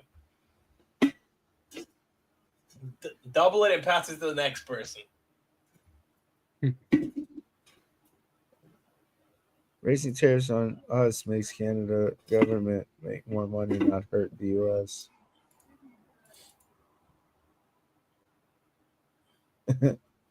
True. Right. So combining that with jobs coming back from overseas actually puts us in the better position.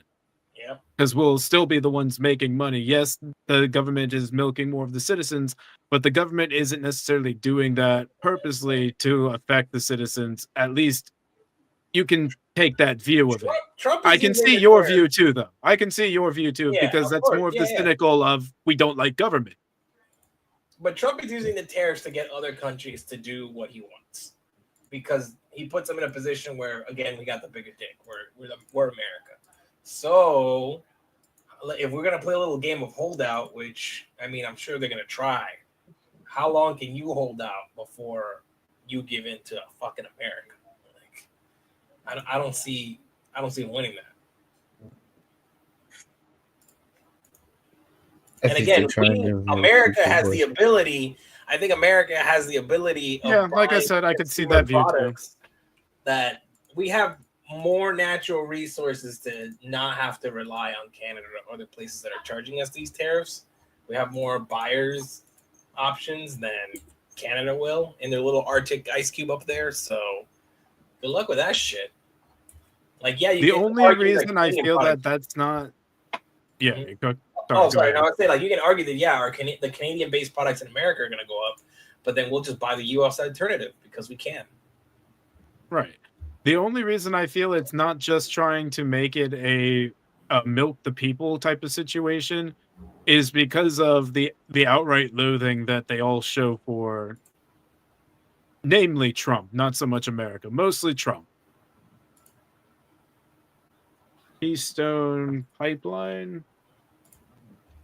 So, on top of all of that, oh no, wait, I don't think it does. Does it run through Canada? Well, the pipeline is in Canada and the U.S., but I'm trying to see, like, he's asked, it comes from Canada? What do you mean comes from Canada? Like, was it built in Canada? And then was it started in Canada and brought here? Like, I don't know what he's asking there.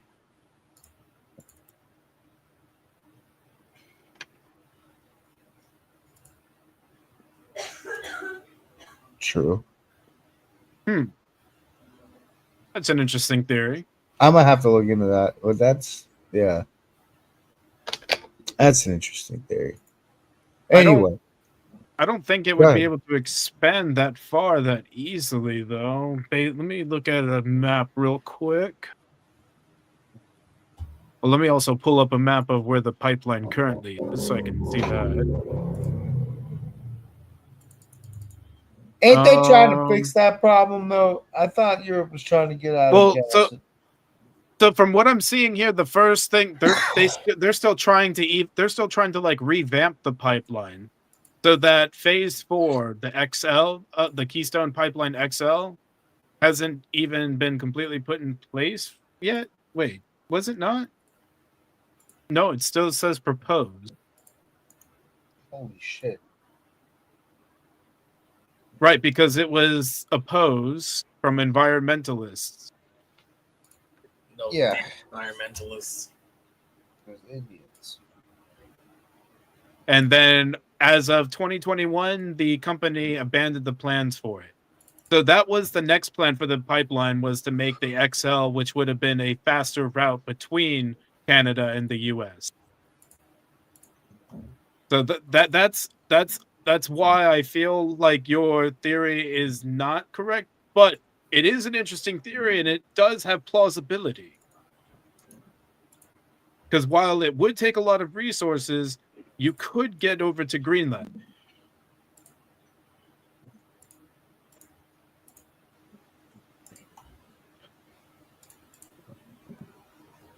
True. That does add to it.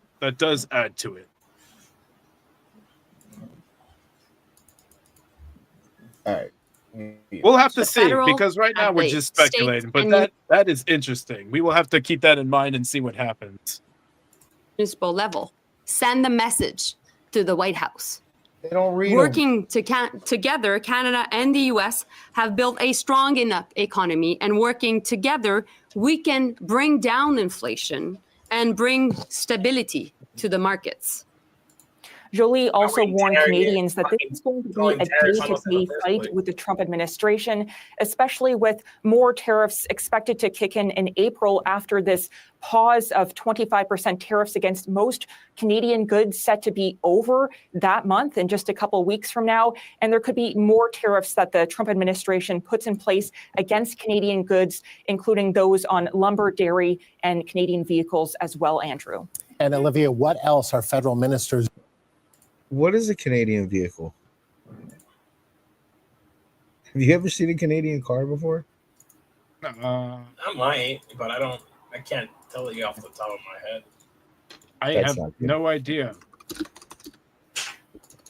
What Canadian cars exist? I'm fucking. Come on, Google, help me out here. A moose. I mean, that does sound pretty Canadian. Either that or geese. I know they love their Canadian gooses. That geese. Everything manufactured in Canada is like Honda, Toyota, Ford. Yes, these aren't Canadian. All right, just wanted to make sure of that. Okay. Is doing to get Canada's message Those across. are Canadian? Well, No. They get manufactured in Canada, but they're not. They're saying they got plants Oh. over there. Lee is heading to Charlevoix, Quebec, to meet with her G7 counterparts, who are also grappling with this new levy from the U.S. because it affects all steel and aluminum that's coming into the United States. Jolie says she will bring up the issue of tariffs in all of her discussions, including talks with the U.S. Secretary of State Marco Rubio. Keep in mind, some of Canada's allies have already hit back, including the European Union, which announced $40 billion in retaliation against the U.S. today. And another meeting that we're watching closely is one that's going to take place tomorrow in Washington with the U.S. Secretary of Commerce Howard Lutnick. He's set to meet with Ontario Premier Doug Ford and two federal cabinet ministers, Industry Minister François-Philippe Champagne and Finance Minister Dominic LeBlanc. Now, Ford mentioned that this meeting is supposed to be about, in his view, the Canada-United States-Mexico agreement and renegotiating that deal. However, ministers dismissed that. Take a listen. It would be irresponsible not to take an opportunity to talk to Howard Lutnick about what we think is important to build a strong North American economy and why we I feel like this guy was like the extra in the South Park episode that today got fucking put out on ice. I feel like he was one of the guys. think these continued tariff measures and the necessary and appropriate response that comes from Canada is not a constructive path to be on. If you're like racing to the basement, there's no real prize for being the first person to get to the basement. Like it doesn't feel like the path that we want to be on.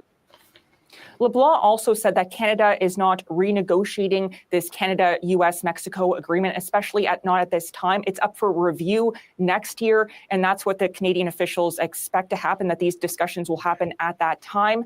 In the meantime, Ford was asked to respond to LeBlanc's comments. Here's what he had to say. We're bang on. Tariffs equal USMCA, right? They're basically the same things. If we took the tariffs off, let's move forward. But I think the world of Minister LeBlanc. We get along so well. We talk all the time, and we're on the same page. But yes, there's going to be conversations about tariffs, and as we move forward, we're going to ask them, let's move this USMCA deal up as quickly as possible to give certainty to the world, not just Canada and the US, but the entire world. Now, Ford had a breakfast meeting this morning with the Prime Minister-designate, Mark Carney. The two had this meeting just ahead of this high-stakes meeting that Ford is having with Lutnick tomorrow. Carney is not going to be in Washington for that meeting, and Carney is not, in fact, speaking with any members of the Trump administration before he's sworn in as Prime Minister. Carney said earlier today that he is open to speaking with Trump. However, he said he would do so only once the president shows respect for Canada. It's still not clear when Carney will be sworn in as Prime Minister. This is expected by the end of this week. We're still waiting for the exact date. Carney is then going to announce his new cabinet, which will then take the lead on this fight against Trump's tariffs going forward, even into the spring election, which is expected to be called. My bad. Soon I forgot after. my headphones do that. Olivia, thank you. The CBC's Olivia Stefanovich live in Ottawa. Now moving south of the border to developments in the U.S. President Trump spoke this afternoon from the Oval Office with the Prime Minister of Ireland and had lots to say about tariffs. The CBC's Richard Madden joins us now live from Washington. So, Richard, what's the latest? Yeah, well, Trump's trade war has gone global with the European Union and Canada, of course, hitting back by slapping tariffs on U.S. products from Harley-Davidson to booze to clothing brands. And of course, this comes as President Donald Trump slapped 25% tariffs on steel and aluminum. Now, today, he met with Ireland's prime minister at the White House, where we heard Trump defending his tariff agenda, insisting America will take back wealth, quote, stolen by other countries. Trump goes on to say he has the right to raise tariffs or lower them at the time of his choosing. And one example was his climb down yesterday to double steel and aluminum tariffs on Canada after Ontario Premier Doug Ford slapped electricity surcharges on electricity sold to northern U.S. states. Now, you'll recall Ford later agreed to suspend those surcharges after Commerce Secretary Howard Lutnick agreed to meet with him tomorrow. And Trump had his own thoughts on how this all went down. Watch this. We had a problem with Ontario, and they dropped that when I let them know what we were going to be doing. They dropped it immediately, so I'm glad, because electricity, you shouldn't be playing with electricity. It affects people's lives. Actually their life. I mean, it can affect, depending on weather, it can affect their life. So we can't do that. And it doesn't make sense that our country allows electricity to be made in another country and sold into us. Who did that deal for the United States? Okay, so of course, who did that deal? Well, Trump did. He signed the USMCA deal in his first term. He called it the best deal ever. Now, that said, Ford and... God damn it. God damn it, dude. Lutnick will meet Thursday to discuss steps to renegotiate that trade deal. Like, does he have memory problems? Is that it? Because he does that. He does that a couple of times now, where he's like, "Who did that deal?" And then they're like, Bud, you did." Along with tariffs, but we're also hearing Trump now adding to his list of grievances with the USMCA, hinting Canada's protected dairy sector may also be on the table or maybe chopping block for either renegotiation or targeted separately with tariffs. Listen to this. 270%. Have you ever heard that? We have tariffs on dairy products from Canada of 270%, going up to 400%. You never hear that. Canada's absolutely one of the worst. And we, when I say worst in terms of charging tariffs. Jesus. Okay, so it should be said these percentages are not accurate. Trump is, of course, referring to a dairy quota system, essentially, and he's citing levels that haven't been. Okay, we can pause this for a minute. Excuses. I'm looking up information about that USMCA, and from what I'm seeing here, the USMCA didn't start that energy trade. It just ensured its continuation without significant new barriers like tariffs, unless specific actions were taken.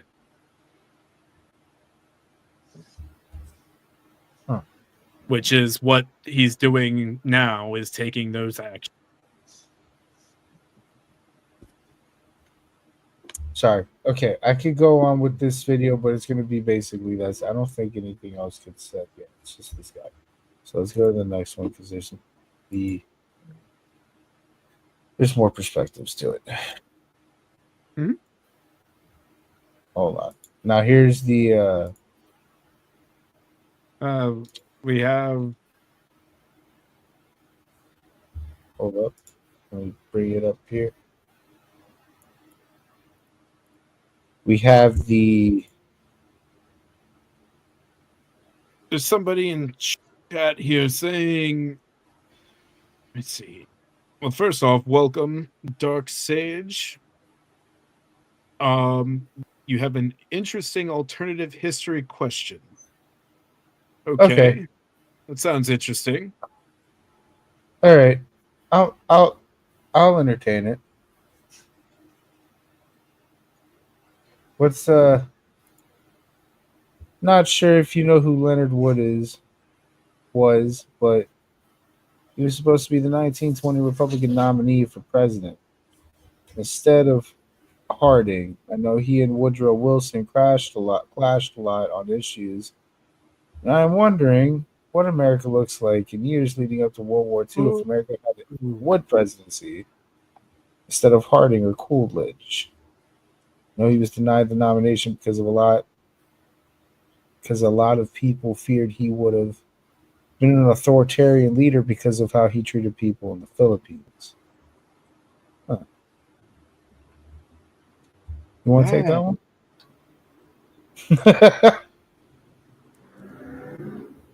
To be honest with you, I don't think we would have cared about World War II in that situation. I don't think we would have been a participant in the war. Yeah, that's an interesting question. Because if we were in that position with a leader that was a little more authoritarian, let's just pretend he would be like super America only type shit. I don't think Japan hits us at that point for us to be in a world war, and I don't think we ever get into a world war because we're not being led by a president that's into that. We would also probably not be having a lot of those alliances that make us get into that war. Well, how much do you know about Wood? Me? Not much. I know I because he didn't win the presidency. say. I don't Authoritarian, know as in he was focused too more on much. the Yes, he was more focused on military and foreign affairs than home issues. So the way I see it, would have had a super bolstered military by the time World War II came around. Okay, so he was more okay. So he was exertive. All right. Right. Shit. It probably would have made a huge change in a lot of things. Like, so first off, he probably would have militarized America itself a lot more. Like, he wasn't anti-capitalist or anything, so it's not like he would have he was very racist for it. Yeah, he was very I mean, there were a lot of people racist during that time, but yes, he was if I remember hearing correctly or reading correctly, he was a bit of a yes, he was a bit out there. And yes, he was definitely an imperialist. So it's a question, he might have made it more of like a militarized and disciplined type of country. Like, he wasn't anti-capitalist, so it still would have been capitalism, but I think he would have probably made it more militant. And he definitely would have been focused more on foreign policy because I'm trying to remember. I remember something with the Philippines with him. U.S. appeased Germany with the Czech invasion, World War II. U.S. appeased So Germany. does it? Yeah. Maybe that would have happened in World War II. Maybe that was before the election. Had a degree in medicine. Oh, to be honest, even then, I didn't remember. I wouldn't think that we would be involved in that war. Because the only reason we were involved in that war to begin with is because we got the votes. The way I can see it is, it would only, if he was in charge, if everything went more militaristic, if everything went more military focused, and he wasn't as isolationist as the other. Who were the other two? Harding and Coolidge during that time? Yeah. Yes. But he wasn't as isolationist as those two, which he definitely wasn't. Then I can see that there is a good chance we wouldn't have gone into that war. But if we did, we would have definitely been ready and probably just overran everyone.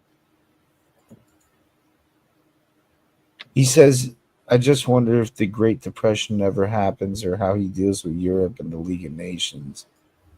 Look up Lunatic Greyback. He might have softened the burst, thinking on how he probably would have been more modest with regulations and infrastructure projects. So he might have softened the burst, but it is before that military election. focus. That military focus would have still left the economy vulnerable. I think the Great Depression was coming either way, bro. I don't think there was any. I don't think anything was stopping that coming. It might have, in his presidency, may have softened it a little bit, but it goes back to what Suggs was saying. Like, if he's a military focused type of guy, he's going to put all of his money in the military. I don't think we're again. I don't think the Great Depression was avoidable for America. Things needed to be learned. And there were a lot of mistakes that were made before that, you know, like a lot of things. Yeah, I don't think there was really any avoidance either. I don't think we have the same. If we join the World War under him, I don't think we have the same entrance. But to be honest with you, I don't see us in the war.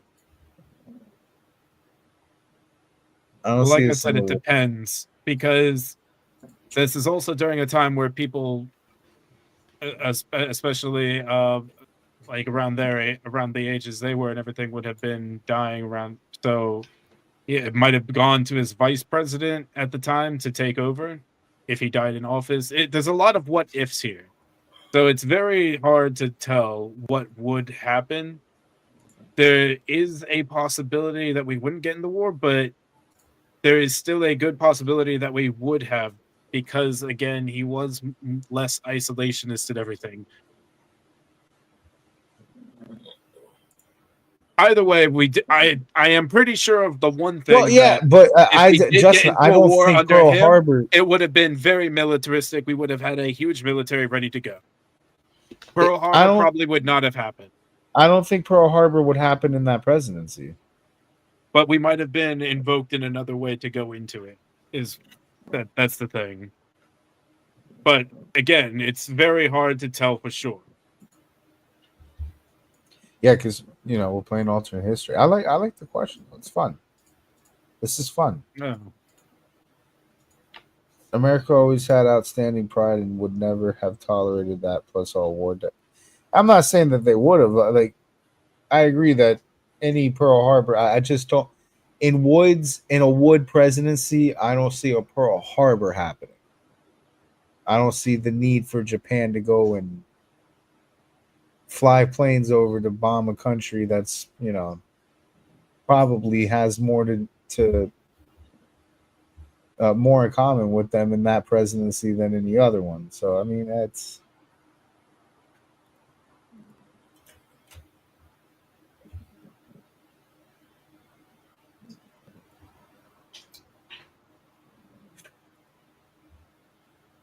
because we were we were in alliances with Japan's enemies.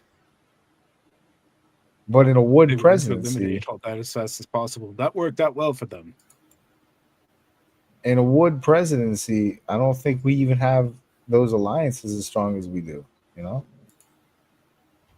But maybe because, he would have a focus on foreign affairs. Even then though, I feel like that presidency, we don't have a Pearl Harbor, and if we do have an entry into World War II, it's definitely different. It probably ends a lot quicker too, though, because we would have a lot more power and bombs. Oh yeah. Like I said, that's the one thing I can be certain of, is that the war would have definitely been very different. And it would have been quick. The moment we would have gotten that H-bomb, it would have been fucking used. There wouldn't have been a debate.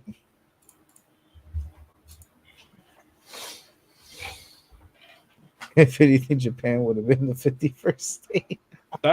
I don't know if I would have been happy about Japan becoming the 51st state, because then they would have probably lost their culture.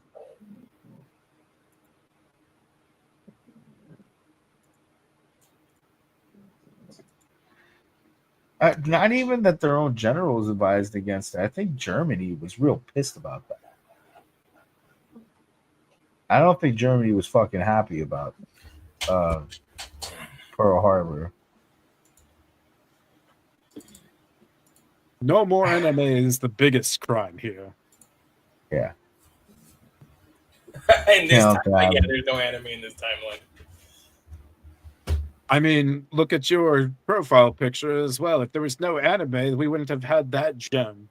Yeah, no JoJo inspired Trump dodging bullets with his stand. I wouldn't mind them becoming territories of the U.S. so they can retain their culture and identity and everything, but actually be a part of the U.S. That would be fine.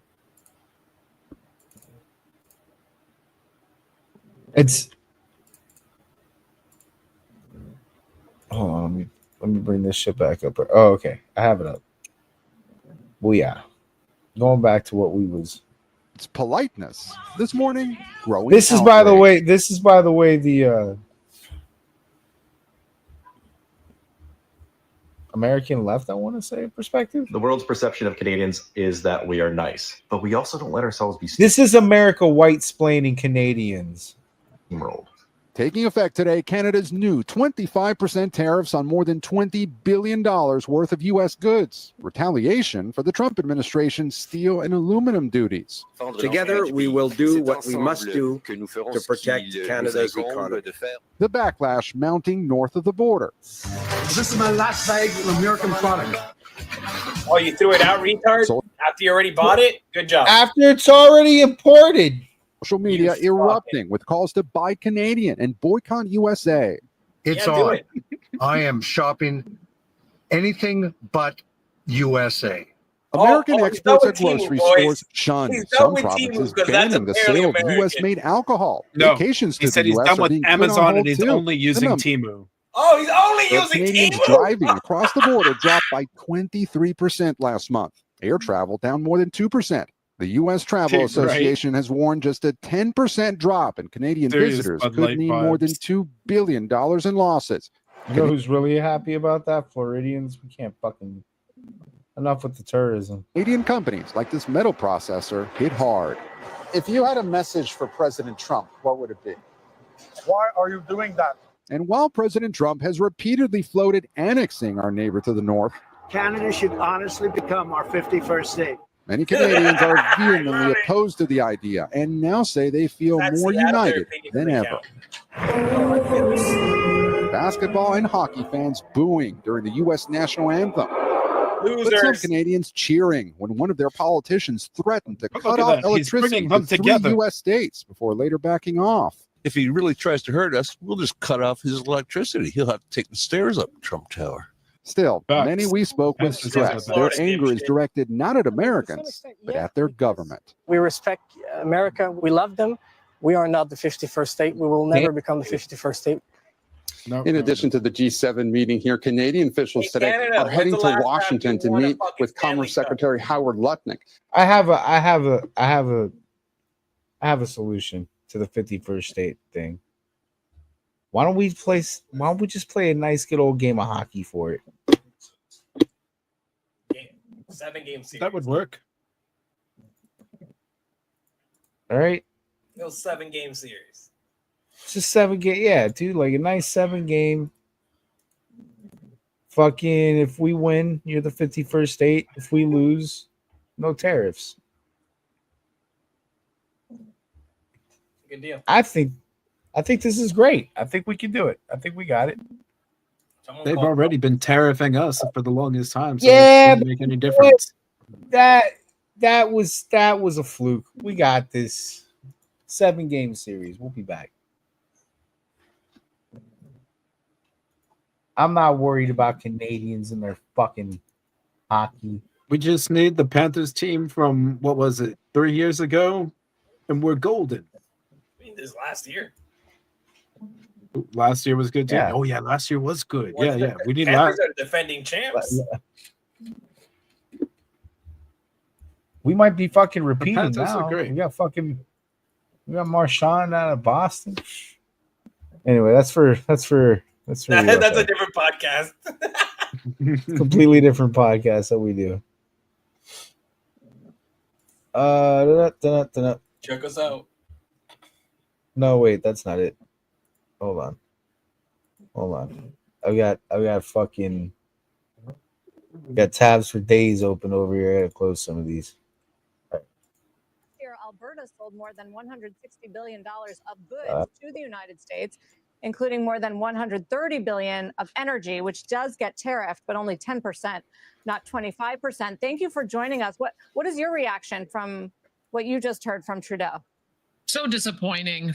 We've been doing everything we can, not only our federal government, but all of the subnational governments to try to avoid this outcome. We, as you heard, we've been working on the border, and we've been putting up drones, putting up helicopters, putting up more personnel. We've It's that Alberta very perspective. successful in Look how hard they went. They needed across the border from the United States. We've been stopping drugs from coming across the border from the United States. We've brought those numbers down. We thought that was what the U.S. president wanted. And to see this escalation is so disappointing, so damaging initially to American consumers and American businesses who buy Canadian goods and raw materials. But then now with the counter tariffs, it's also going to be harmful to Canadian consumers. No one wins a tariff Maybe war. don't tariff us, So and we won't wanna tariff go you. back How to about that? You guys the ever thought agreement of that was that signed, one? the USMCA. That Has fucking served us option? well for a No, number we of can't have years, that though, and right? I don't know why the president is behaving this way because it's Because illegal. We're you going to charge challenge it. us And tariffs. would like to Did get they back really- to are they really gonna negotiating some of the pretend like pressure they're not the points ones on who that. fucking started this shit? How bad is it going to be for Alberta economically? I must say, like I've talked about the 10% Alberta's tariff true. with our producers and those who sell the goods, and then everyone's going to take a little bit of a bite on that. Our producers are, the refiners in the United States are going to have higher costs. American consumers are going to have a higher cost. You're going to see it, the price at the pump, Only if more we buy so in Canadian the shit, which areas we won't. where refineries are 100% reliant on Canadian oil. So it's and as you know, if you increase the cost of energy, you increase the cost of everything. So it's going to have an inflationary effect in the U.S. We're already seeing the effect on the stock market today. Investors don't like the decisions that have been made today, and the best give move Canada would be to 30 try to days before they de-escalate get as back. quickly as possible. Let's get down to talking about what the real issues are, as opposed to a pretext, and then solve those irritants so that we can get on with having the best tariff-free relationship that I think any two nations have in the world. They're talking Do you about think this tariff-free. is There we truly go. about fentanyl? I think Hell it no. was, but I think we've demonstrated. I have to tell you, like when I'm looking at the bus that we have at the border, it's cocaine and crystal meth coming up from America. So these are issues that are two-way issues. That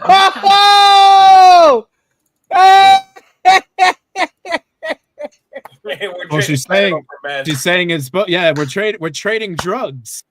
We're trading our drugs. I mean, that's true free market right there.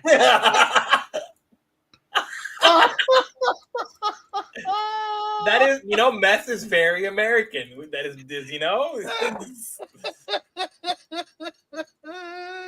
just put a tariff on the drugs. She just said, "Fucking, you want to talk about our fentanyl? Let's talk about your cocaine and crystal meth, Florida." Like, what the fuck, dude? Oh my god, I need to watch Canadian Stop TV sending more us your often. That fucking meth. was fucking hilarious, dude. Stop sending us your meth and cocaine. Good shit. Oh, I'm sorry. as cartels and organized sorry. crime that are causing problems for us. And we recognize that it is a two-way street. They should too. We want to be able to address those issues collaboratively. You share better take our meth intelligence. and cocaine, But and you to better act as if like this it. is only a one-way problem. Remember, there's a lot of distance between on Canada and Trump's Mexico. There's a big reciprocal country in the lowering middle, and so tariffs we make US are tariffs not the go root. down.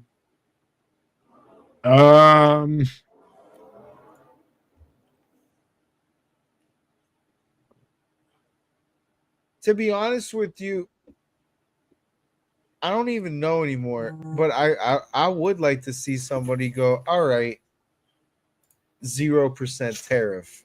Now, Yeah. what are you going to do, Canada bitch? could charge 0% tariff on us, and I'm sure Trump will be like, okay, cool. No tariffs for you guys either. Like, I don't know if that's how that works, but Problem is that Canada was charging the tariffs. no one's tried it yet. No one's tried to go, hey, no tariffs. I don't like dealing with things regarding finance and accounting like tariffs because it gets annoying and difficult. Yeah, dude, just make it free, like the cocaine trade. Of a lot of the problems. Yeah, that we, the in fact, meth are and the having some cocaine is spillover effect of those tariff-free. problems, as we've noticed as we've started doing a lot more work and stoppages at the borders. You're going to see more of that now. Now that we found so many drugs coming up from the United States, we're going to have to do more stops of American trucks coming across the border so that we can stop that too. We're doing our part to be able to bust the fentanyl operations that are happening in our country as well. But I think that this is a Cocaine is problem we Mexican should be product, working or on the meth. collectively 100%. rather than pointing fingers 100%, suggesting it's just a one-way 100%. street. It's not. Oh, yes. Yesterday, we heard from Doug Ford of Ontario with this threat about raising taxes, let's say, on electricity that is shipped to the U.S. Today, the Journal headline lays out exactly that. Are there varying levels of appetite to retaliate within some of the premiers in Canada? I've already said that we're not going to retaliate on energy. That is such an essential product for American consumers and American businesses. We want to make sure that we've got some, 4.3 million barrels a day going into the United States. We want to make sure that flow continues, albeit it's going to be a little bit more expensive because of the 10% tariffs.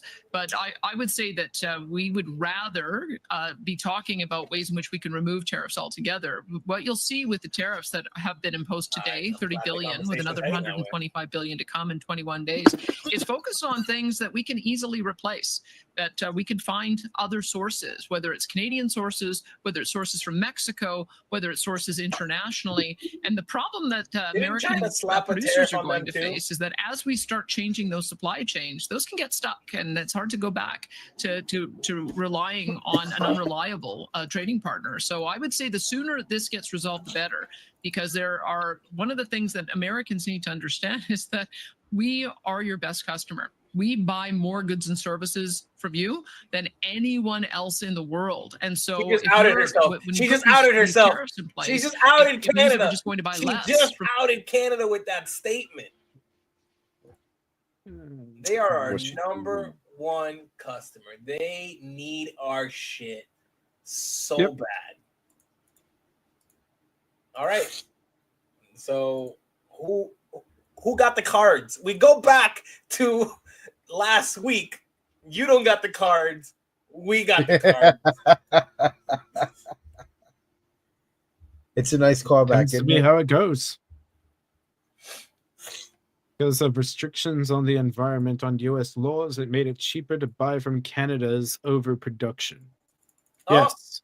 There we go. Get rid That's of true, but that's why we're getting rid of the regulations so we can drill, baby, drill. Drill, baby, drill.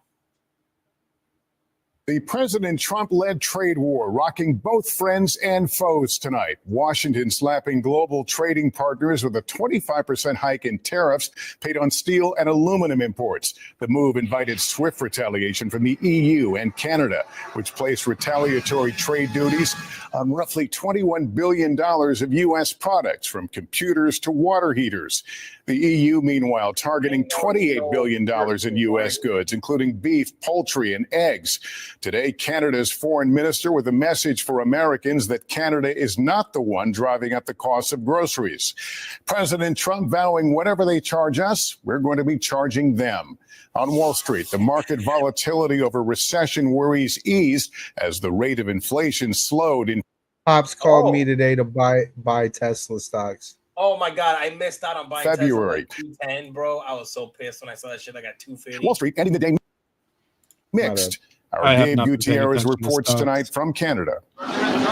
Welcoming Ireland's Prime Minister to the Oval Office. Very good news. President Trump touting today's better-than-expected inflation numbers. Inflation is way down, and it's based on what we've done. But tonight, his trade war is escalating. Canada and the European Union slapping new retaliatory tariffs on the U.S., including the EU hitting Kentucky bourbon and Harley-Davidson motorcycles with 50% tariffs. Well, the president's latest round of tariffs took effect, 25% on steel and aluminum imports from around the world. The European Union treats us very badly. They have for years. President Trump saying today he'll consider raising the tax on cars imported from Europe, which is currently 2.5%. The EU tariff on imported American cars is 10%. So whatever they charge us, we're charging them. Is that accurate? Because that's fucked up. Well, Trump also, but also Trump has said is also true, where like they have some markets where you can't even sell American cars. Yes. Fucking rules and fucking environmental bullshit. That is also true. Bourbon slaps Canadian piss water whiskey. I mean, I don't know about you, but the majority of drinks that I've had that are actually better than other countries are American drinks. So, oh yeah, hell yeah, we know how to fucking get drunk and get high. Like, you can keep your fucking Crown Royale, all right? We got Jackie over here. I got Jack, bro. All my best nights have been with Jack. Jack and Johnny, and those are fucking American. Sorry. If they charge us 25 or 20% or 10% or 2% or 200%, then that's what we're charging them. There's nothing more fair than that. Stephen Capone employs 100 people making steel products in Massachusetts and supports Trump's new tariffs. He says cheaper Canadian steel has decimated his business. We have to revitalize our industry, our economy. We can't rely on foreign imports for anything critical. But Trump's new tariffs are devastating for Canada. In the working class city of Drummondville, manufacturing is huge, and about 18% of the jobs here are linked to the U.S. What would your message be what's to that? President What's that? Trump? Canada needs daddy's big dick to survive. Jean-Francois Nadeau has worked at Montreatec, a metal processing company, for 25 years. At one point yesterday, President Trump threatened 50% tariffs on steel and aluminum. What is this uncertainty doing to you? It's giving us, we are kind of becoming crazy right now. It's going too fast. On the morning, it says something. On the afternoon, it says something else.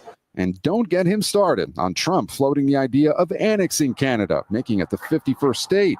The first time was, is making a great joke. Now it's not a joke anymore. Louis-Charles Elbadi works for the mayor's office in Drummondville, where he says some 3,000 Canadian jobs are now at risk. The tariff turmoil potentially driving up prices on both sides of the border. Did this almost feel like a betrayal? Yep. I mean, to some extent, yeah, because America is our greatest friend, right? And Gabe, we know the U.S. and Canadian officials will be meeting tomorrow. Meantime, there's a pretty big headline involving a potential federal government shutdown. What do we know? Oh, shit, we haven't That's right, Lester. Senate Republicans need at least 7 Democrats to support their funding bill to keep the government open. But tonight, top Democrat Chuck Schumer just said the GOP does not have the votes, indicating Democrats are prepared to block the Republican bill with the deadline on Friday. Lester? All right, Gabe Gutierrez, thank you. Christine Romans is here. We saw the markets close mixed after falling earlier in the week, and people wondering about the state of the economy. What can you tell us? You know, Lester, this was the first welcome news markets have had in days here. Annual inflation improving to 2.8%, getting a little closer to normal. But the context here is so important. The trade war underway is not yet reflected in these numbers. You know, take today's new tariffs on aluminum and steel and look at this chart from Barclays Bank. It shows a typical car is 50% steel, 11% aluminum. That's part of why there are forecasts that the average price of a car sold in the U.S. could rise by thousands of dollars. So while Wall Street seemed to calm down a little today, given that the president has promised more tariffs to start just weeks from now, it's the months ahead that could see some real changes in the prices people pay. It's going to be a while before. By the way, Schumer voted yes. So just saying. Like he's all that gonna shit pass that they the were bill? just saying is, yeah, he's passing the bill. Spineless little But the bitch. Spineless government little ain't shutting bitch down. realized that last year he was saying, you can't shut down the government. It will ruin America. And then he's like, we're going to shut down the government. Funny how you say it, huh? Comes to bite you in the ass. Because Republicans for the longest were like, shut it fucking down. Like the end of last year, we were like, fuck it, shut it down. Like, I don't go fuck. Like, yep. But they were like, no, you can't shut it down. That'll ruin America. And now they're like, well, no, you can't. We're going to shut it down. But you said it was so bad. What happened? People need to be talking to or listening to Kevin O'Leary a lot more. President Trump's 25% tariff on all imported steel and aluminum is in effect. He did, however, reverse course on a 50% tariff on Canada. Listen to what he had to say about his discussions with our neighbor to the north. Roll it. I will say this, that already Canada, and I respect very much, as you know, there's a very strong man in Canada who said he was going to charge a surcharge or a tariff on electricity coming into our country. He has called and he said he's not going to do that. Okay, he's not going to do that. We've been treated very unfairly by Canada. We've been treated very unfairly by Mexico. That's true, Justin. But we've been treated very unfairly by every country all over the world. The European Union is horrible, horrible. And we're going to get it back. We owe $36 trillion, and we're going to get it back. We're the biggest, we're the best, and I'm very optimistic. All right, look who's here with me now, Mr. Wonderful himself, Kevin O'Leary. Kevin, Trump appears to have won yesterday's battle. The Ontario Premier backed off those electricity export tariffs. But the markets, they remain, not today, but over the past couple of weeks, they're rattled by the uncertainty of this tariff battle. Are you rattled by it? No, I'm not. You got to remember that Canada's a unique situation. Trudeau is gone as of midnight on Sunday. There's no leadership federally. So you've got the premier of each province. The one we were just talking about there was Doug Ford from Ontario that threatened the electricity banning. He's on his way to Washington right now. Howard Lutnick's going to be negotiating with him. So is Burgum. But at the end of the day, though, the real question, I'm looking forward to hearing from Howard, is this a rebalancing of all tariffs? April 2nd, we're supposed to get a reciprocal tariff schedule on every tariff in every country. Yep. That's interesting. But does Howard see the opportunity of merging the economies?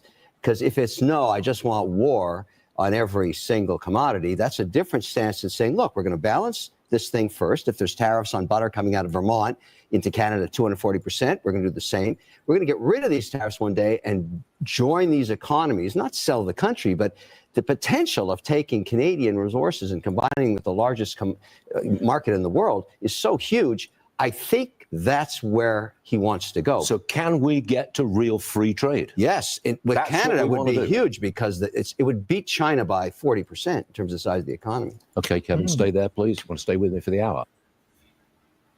Ooh. Spicy. Tit for tat on tariffs. Nope. So, now that we got through all that, there was a lot on the Canada thing. I wanted to make sure that we got it all sides on that one because there was a lot.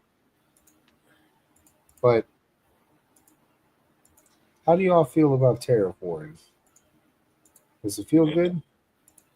I personally, I mean, we're in Florida at least, so we're kind of biased. We don't rely on Canadian energy, and I have really no need to rely on Canadian products. So, you know, I'm at least personally, like I don't really see this affecting stuff that we buy, but maybe our geopolitical relations with the world, though. Canada is today. I learned that Canada is as big as it is the size of California, and I don't respect California, and I certainly am not going to respect Canada. So the U.S. is going to war with California. Let's not forget also, Canada gave us Drake. That Canada gave us Drake, which gave us Diddy. So, you know, like, it gave us Justin Bieber too, and look how he turned out. That's true. Politically on the news, it's a circus. Dude, every day. Well, the news is always a circus. So every fucking day, it's a fucking circus. As a matter of fact, you know. Yes, thankfully we have Kendrick. Yeah, we do have Kendrick. Like, could not be any more right about the circus thing, dude. Because Jesus. Drill. So what they should just do at this point is they should just have everything being told in a way where it's a WWE story. Yes. We can write it, bro. We'll help write it. Drill, baby, drill. Oh, that's another President Trump reversed the Biden administration bans on drilling for oil. But now climate activists have found a new way to force us to pay more. New York State is fining major fossil fuel companies a total of $75 billion. Some Democrat-controlled states are passing laws that go back in time to force oil companies to pay for what they did legally in the past. These companies were polluting. These people are from Vermont. And they should have to pay. In New York State, politicians will force fossil fuel companies to pay $75 billion for carbon emissions dating back to the year 2000. I've been filling up my gas tank for 25 years. Are they going to go after every time I filled up my tank? Travis Fisher studies energy policy at the Cato Institute. They're setting a precedent that they could tax anyone for anything going back as far as they want. He points out these laws are a big expansion of government power, and they still won't reduce climate change. If New York stopped using fossil fuels altogether, what impact would that have on the global climate? And the answer really is zero. That's because all the U.S., let alone New York, emits just a fraction of the world's carbon. Plus, if you wanted to change people's behavior, you would tell them that they're going to be taxed and their behavior is going to be taxed. This is very interesting because you're taxing behavior that's already occurred, perfectly legal at the time. And so there's no possible change in behavior. A carbon tax that would tax future burning fuels is more logical. Right. And that's exactly the point, is that people would reject that. You broke it. You have to help pay for it. Politicians like to pretend you won't pay. Evil companies will. And they play up the evil. The issue is the deceit from these companies. These guys have been playing us for fools. California lawmakers went even further than other states and made this demand. Some California lawmakers want the oil industry to pay for natural disasters. Sue the oil companies that are operating in California. We know who the bad guy is, and we have to go after them by any means. And so individual Get their lawsuits, money. Get their money, sue them into oblivion. Wildfires and floods and droughts. This climate crisis is a fossil fuel crisis. Blame big oil. What that does is it just absolves him from any responsibility for anything going south. Power goes out, wildfires, everything is climate change, and nothing is Governor Newsom's fault. And big oil is so rich. The fossil fuel industry has endless resources. Huge profits. The amount of money they are making, some will certainly see as obscene and unconscionable. Unconscionable is actually in the bill text. And I really don't understand, because all they're doing is providing a commodity that people want. New York politicians compare fossil fuels to tobacco, but that's not really fair. Cigarettes clearly cause lung cancer. The harm from fossil fuels isn't nearly as clear. Yet New York's legislators wrote in their bill, fossil fuel companies use the same strategy of denial and delay perfected by the tobacco industry. And tobacco companies were forced to pay. States will receive the largest financial recovery in history. But was that justice? Lawyers collected $8 billion for themselves. I believe that nicotine is not addictive. But the alleged bad guys who misled people about tobacco, they were not punished. Most left their companies long before. The billions in settlement dollars are still being paid out today, not by those executives, but by current smokers via the increased price of tobacco. That's what these anti-oil laws will do, even though there are big differences between tobacco and oil. If we all quit cigarettes, I don't think anything catastrophic happens. If we all quit fossil fuels, the world grinds to a halt. More than 80% of our energy still comes from coal, oil, and natural gas.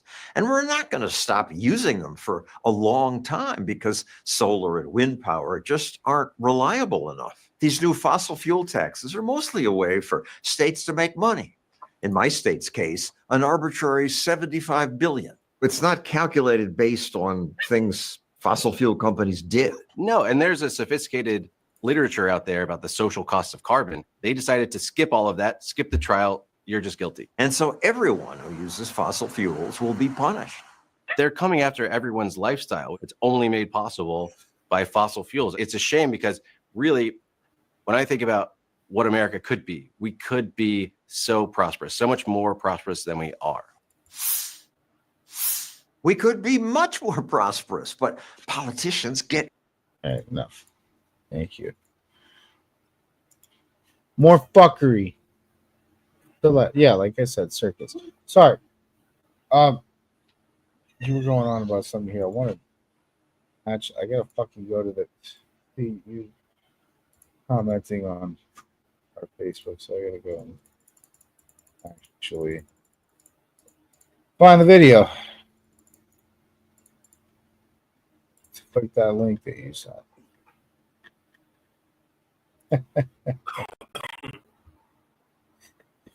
Because my fucking StreamYard doesn't, when you you throw the link, it doesn't throw it in a clip. Here we go. So here's what we're being. Oh, okay. That's something I'm gonna have to read. Okay, this is the video. Okay. So he says, so before all this tariff issue on the Canadian steel, Japan's partnership was already being locked in. The news making it seem like a crisis. We won't have steel yet. Already wheels in motion to produce more before this talk even started. Japan invests its money, grows our production, then we end up with the surplus to sell. Canadian steel gets fucked even harder.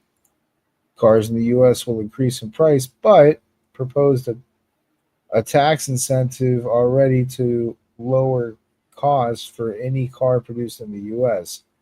Honda's making a plan in the U.S. to sell Honda Civics. So they already had a fucking backup plan, bro. Canada's super fucked. Yep. Oh shit. Okay, we have one more thing on the docket. Oh fuck. Okay. This is the Russian update from Marco Rubio. So as far as I know, Russia hasn't on paper agreed to a ceasefire. And they've kind of agreed to a ceasefire with like, hey, we got to talk about it. But yeah, the idea sounds good to us. But I don't think we've had a solid the war's over type ceasefire yet. So just putting that out there before we get started here with Rubio. This is actually from the same fucking thing that I put out before with Mahmoud. Response officially, and are they willing to accept the ceasefire unconditionally? Well, I mean, we don't know the answer to the last question. That's what we want to know, whether they're prepared to do it unconditionally. We'll have contact with them today. There's already been contacts at different levels with counterparts, different members of the administration, and that'll continue. But as far as the Russian reaction to it, that's really the question here. And that is, this was a few. Russian news says we won't agree. Putin basically thinks it's a good idea, but there's issues, basically not denied or approved yet. So it sounds like Putin wants to agree, but other people don't. Directly, we're going to say that Ukraine is prepared to stop all battlefield activity and begin the immediate process of negotiating an enduring end to the war. And we'll see what their response is. If their response is yes, then we know we've made real progress and there's a real chance of peace. If their response is no, it would be highly unfortunate and it would make their intentions clear. So that's what we're hoping to hear from them. And obviously, as I said, that this was not prearranged for them. So they're probably processing the news the same as the rest of the world. So we hope to have a positive answer from them. The ball is truly in their court. Mr. Secretary, Nike Chin with Voice of America. What would be a good G7 joint statement on Russia and on China? Well, I think the perfect statement would be that the United States has done a good thing for the world and bringing this process forward. And now we all eagerly await the Russian response and urge them strongly to consider ending all hostilities so people will stop dying, so bullets will stop flying, and so a process can begin to find a permanent peace. I think the first step in all this is the acceptance that there is no military solution to this conflict. Neither side can militarily achieve their maximalist gains, their maximalist goals. Neither side can achieve them through the military side. The only way this conflict can end is through negotiation. That's the only way you're going to have peace is through negotiation. And so we need to start that process. And it is hard to start a process when people are shooting at each other and people are dying. And so our hope is that we can stop that, all these hostilities, and get to a negotiating table where both sides over some period of time with a lot of hard work can find a mutually acceptable outcome that in the case of Ukraine obviously secures their long-term prosperity and security. Mr. Secretary, maybe you could just update us on Mr. Witkoff's plans for Moscow and whether he'll be meeting with President Putin. And then separately, if you wouldn't mind elaborating on something that Mr. Waltz said yesterday about the specifics that you discussed with Ukrainians about what the end of the war would look like. You had mentioned we're not going to get maps out and draw lines, but did you actually talk about territorial concessions? Well, we had conversations. As far as Steve's trip, I'm not here to, I'm not going to make any announcements about specific dates, times, or even confirm such a trip. Suffice it to say, there's going to be multiple points of contact with the Russians to gauge, are they willing to do this or not? And as far as the conversations that were yesterday, yeah, when you sit down with a counterpart like Ukraine, we're not going to negotiate this publicly. We're not going to actually put out there sort of what we talked about, because in any negotiation, there's certainly an element where you don't want one side to be giving away all this leverage from a public perspective. Because we already talked about it enough last week. A broad conversation about what it would, but I think the bulk of our conversation was what a negotiation process would look like in terms of not the specific conditions, but rather the timing of it, sort of the steps they would like to see taken. The Ukrainians made very clear that this isn't just about ending a war. They need to get their prisoners of war back. They need to get the children back. They'd like to see an exchange of prisoners of war. They'd like to see their children back. So there's all sorts of things tied to the humanitarian assistance is important as well. There are areas of Ukraine that have been badly damaged that require immediate assistance. So these are the sorts of things that we talked about as being inclusive in the negotiation process. So really the bulk of our conversation when we got to that stage of it was discussing the kinds of items that need to be on a negotiation agenda, even when we hopefully get there. He also mentioned security guarantees, which is something that there has been some reluctance for the administration to elaborate on. Are you committing to security guarantees? I think the point to understand is that we're looking at is securing their long-term. What we want to see, like any country in the world, Ukraine wants their long-term security. They want to make sure that this doesn't happen, and we all do. What is the point of spending all this time to get a ceasefire, hopefully, and then a negotiated end of the war, only to see it re-spark up again in about 6 years, 4 years, 3 years? We're not interested in that, and they certainly aren't either. So I think the question really is more about a deterrence. Can Ukraine create a sufficient deterrent against future aggression, against future attack, against future invasion?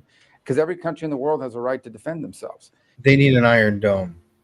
Sorry. And no one can dispute that. So that will most certainly have to be part of the conversation. But again, I don't think there isn't a peace to secure until you have a peace. But there's no way to have an enduring peace without the deterrence piece being a part of it. Can I just follow up on that Yes. point? Because the joint statement talks about European partners being involved in the peace process, but that's only attributed to the Ukrainian delegation. There doesn't appear to be US support. Well, what it says in the statement is that they raised the need for the Europeans. But I've already said publicly, the Europeans have issued a series of sanctions against the Russian Federation.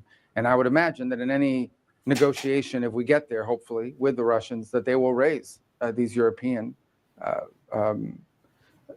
the European sanctions that have been imposed upon them. So I think that the issue of European sanctions are going to be on the table, not to mention what happens with the frozen assets and the like. And so I think it's self-evident that for there to be a peace in Ukraine, at the end of that process, there's going to have to be some decision made by the Europeans about what they're going to do with these sanctions and so forth. And so that's why I think they have to be necessarily involved in this regard. Now, whether they're involved at the front end of it or at the back end of it, it'll have to play itself out. And then obviously there's also all sorts of security promises that European countries have made to Ukraine, that will also be, I imagine, a part of this conversation as we move forward.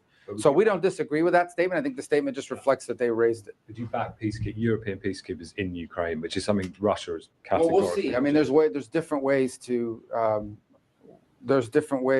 construct a deterrent on the ground that prevents another war from starting in the future.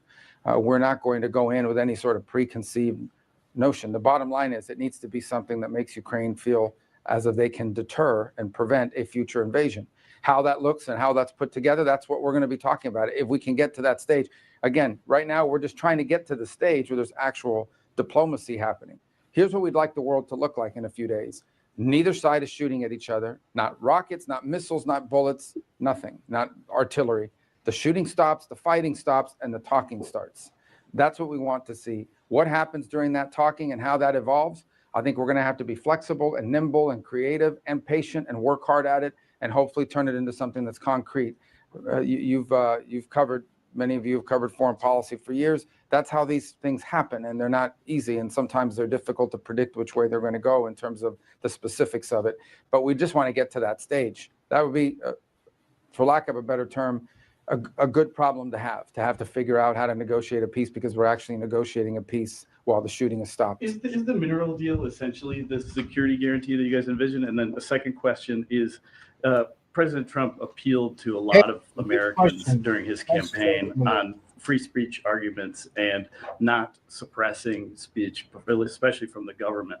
But your revocation of the green card, to many, is seen as one of the most anti-speech actions a secretary could take with his powers. How do you respond? Yeah, I mean, the first question was again Is the minerals deal version of the security guarantee? Well, I think that a minerals deal is something that I think is beneficial for both countries. Certainly, one of the things that provides for Ukraine's long-term prosperity and security is vibrant economic growth and development.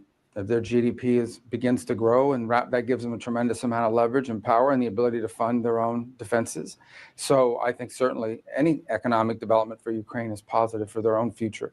Obviously, the United States has a vested economic interest somewhere. We're tied to them on an economic front. We're in partnership with them on something. We will have an interest in the future of Ukraine as well. I wouldn't couch it as a security guarantee, but certainly if the United States has a vested economic interest that's generating revenue for our people as well as for the people of Ukraine, we'd have a vested interest in protecting it if it were to be challenged or threatened. On your first point, when you enter this is an important point, and I'm glad you asked this question. So like that's finally verbalized. Because I feel like they keep alluding to that, but they won't just flat out say it, you know? When you come, they won't attack I think they weren't trying to outright say it because they want to make sure there's an agreement and deal with both sides first. Probably will say that a whole blow up in the White House. They just would have said. But, yeah, I get it. To the United States as a visitor, which is what a visa is, which is how this individual entered this country on a visitor's visa. Okay, you are here as a visitor. We can deny you that visa. We can deny you that if you tell us when you apply, "Hi, I'm trying to get into the United States." Yeah, we saw the rest. That was Khalil. All right, boys. I'm a head out. I got work in the morning. Yeah, that was the last video, so we're good. That was 2:45. We did it. We did good. This format works, bro. This format is easy. I like this. Reactionary General content. Jill, Easy, boys. US citizen as human shield for Ukraine. Yes, if they do attack a business or something, then it would be a cause for war. I mean, yes, I understand the premise of that. It's just they weren't verbalizing it that earlier, and Zelensky's over here fucking having a whole conniption about security deals. So like, yes, maybe something on paper would help. But I get it. That's what they were supposed to be there signing, and Zelensky's an idiot with bad diplomacy. But that's for another U-poll. That's for next week. I'm sure something crazy will happen next week.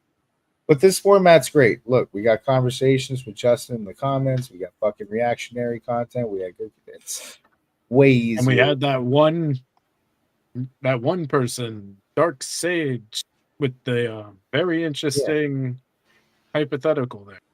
Yeah, with the historical hypothetical there. Yeah. Anyway, yep. Next Thursday, I'm sure something will have burned, something will have died, and maybe Canada will have shut out the lights of Montana or whatever the fuck they were trying to do. Canada turned off the lights. Can you just imagine a whole state goes dark for no reason? Canada turned. That would be funny. I wish Canada had like the lights to New York. That would have been cool. But all right, guys. Have a good night. Stay safe. Don't be fucking crazy. Awesome. Canadian Keys is attacking Montana, taking out the lights. Yeah. That's a security guarantee. That's the last word. Thank you, Justin. Thank you for participating. You're MVP. You poll next week. Have a good night. Good night. Night.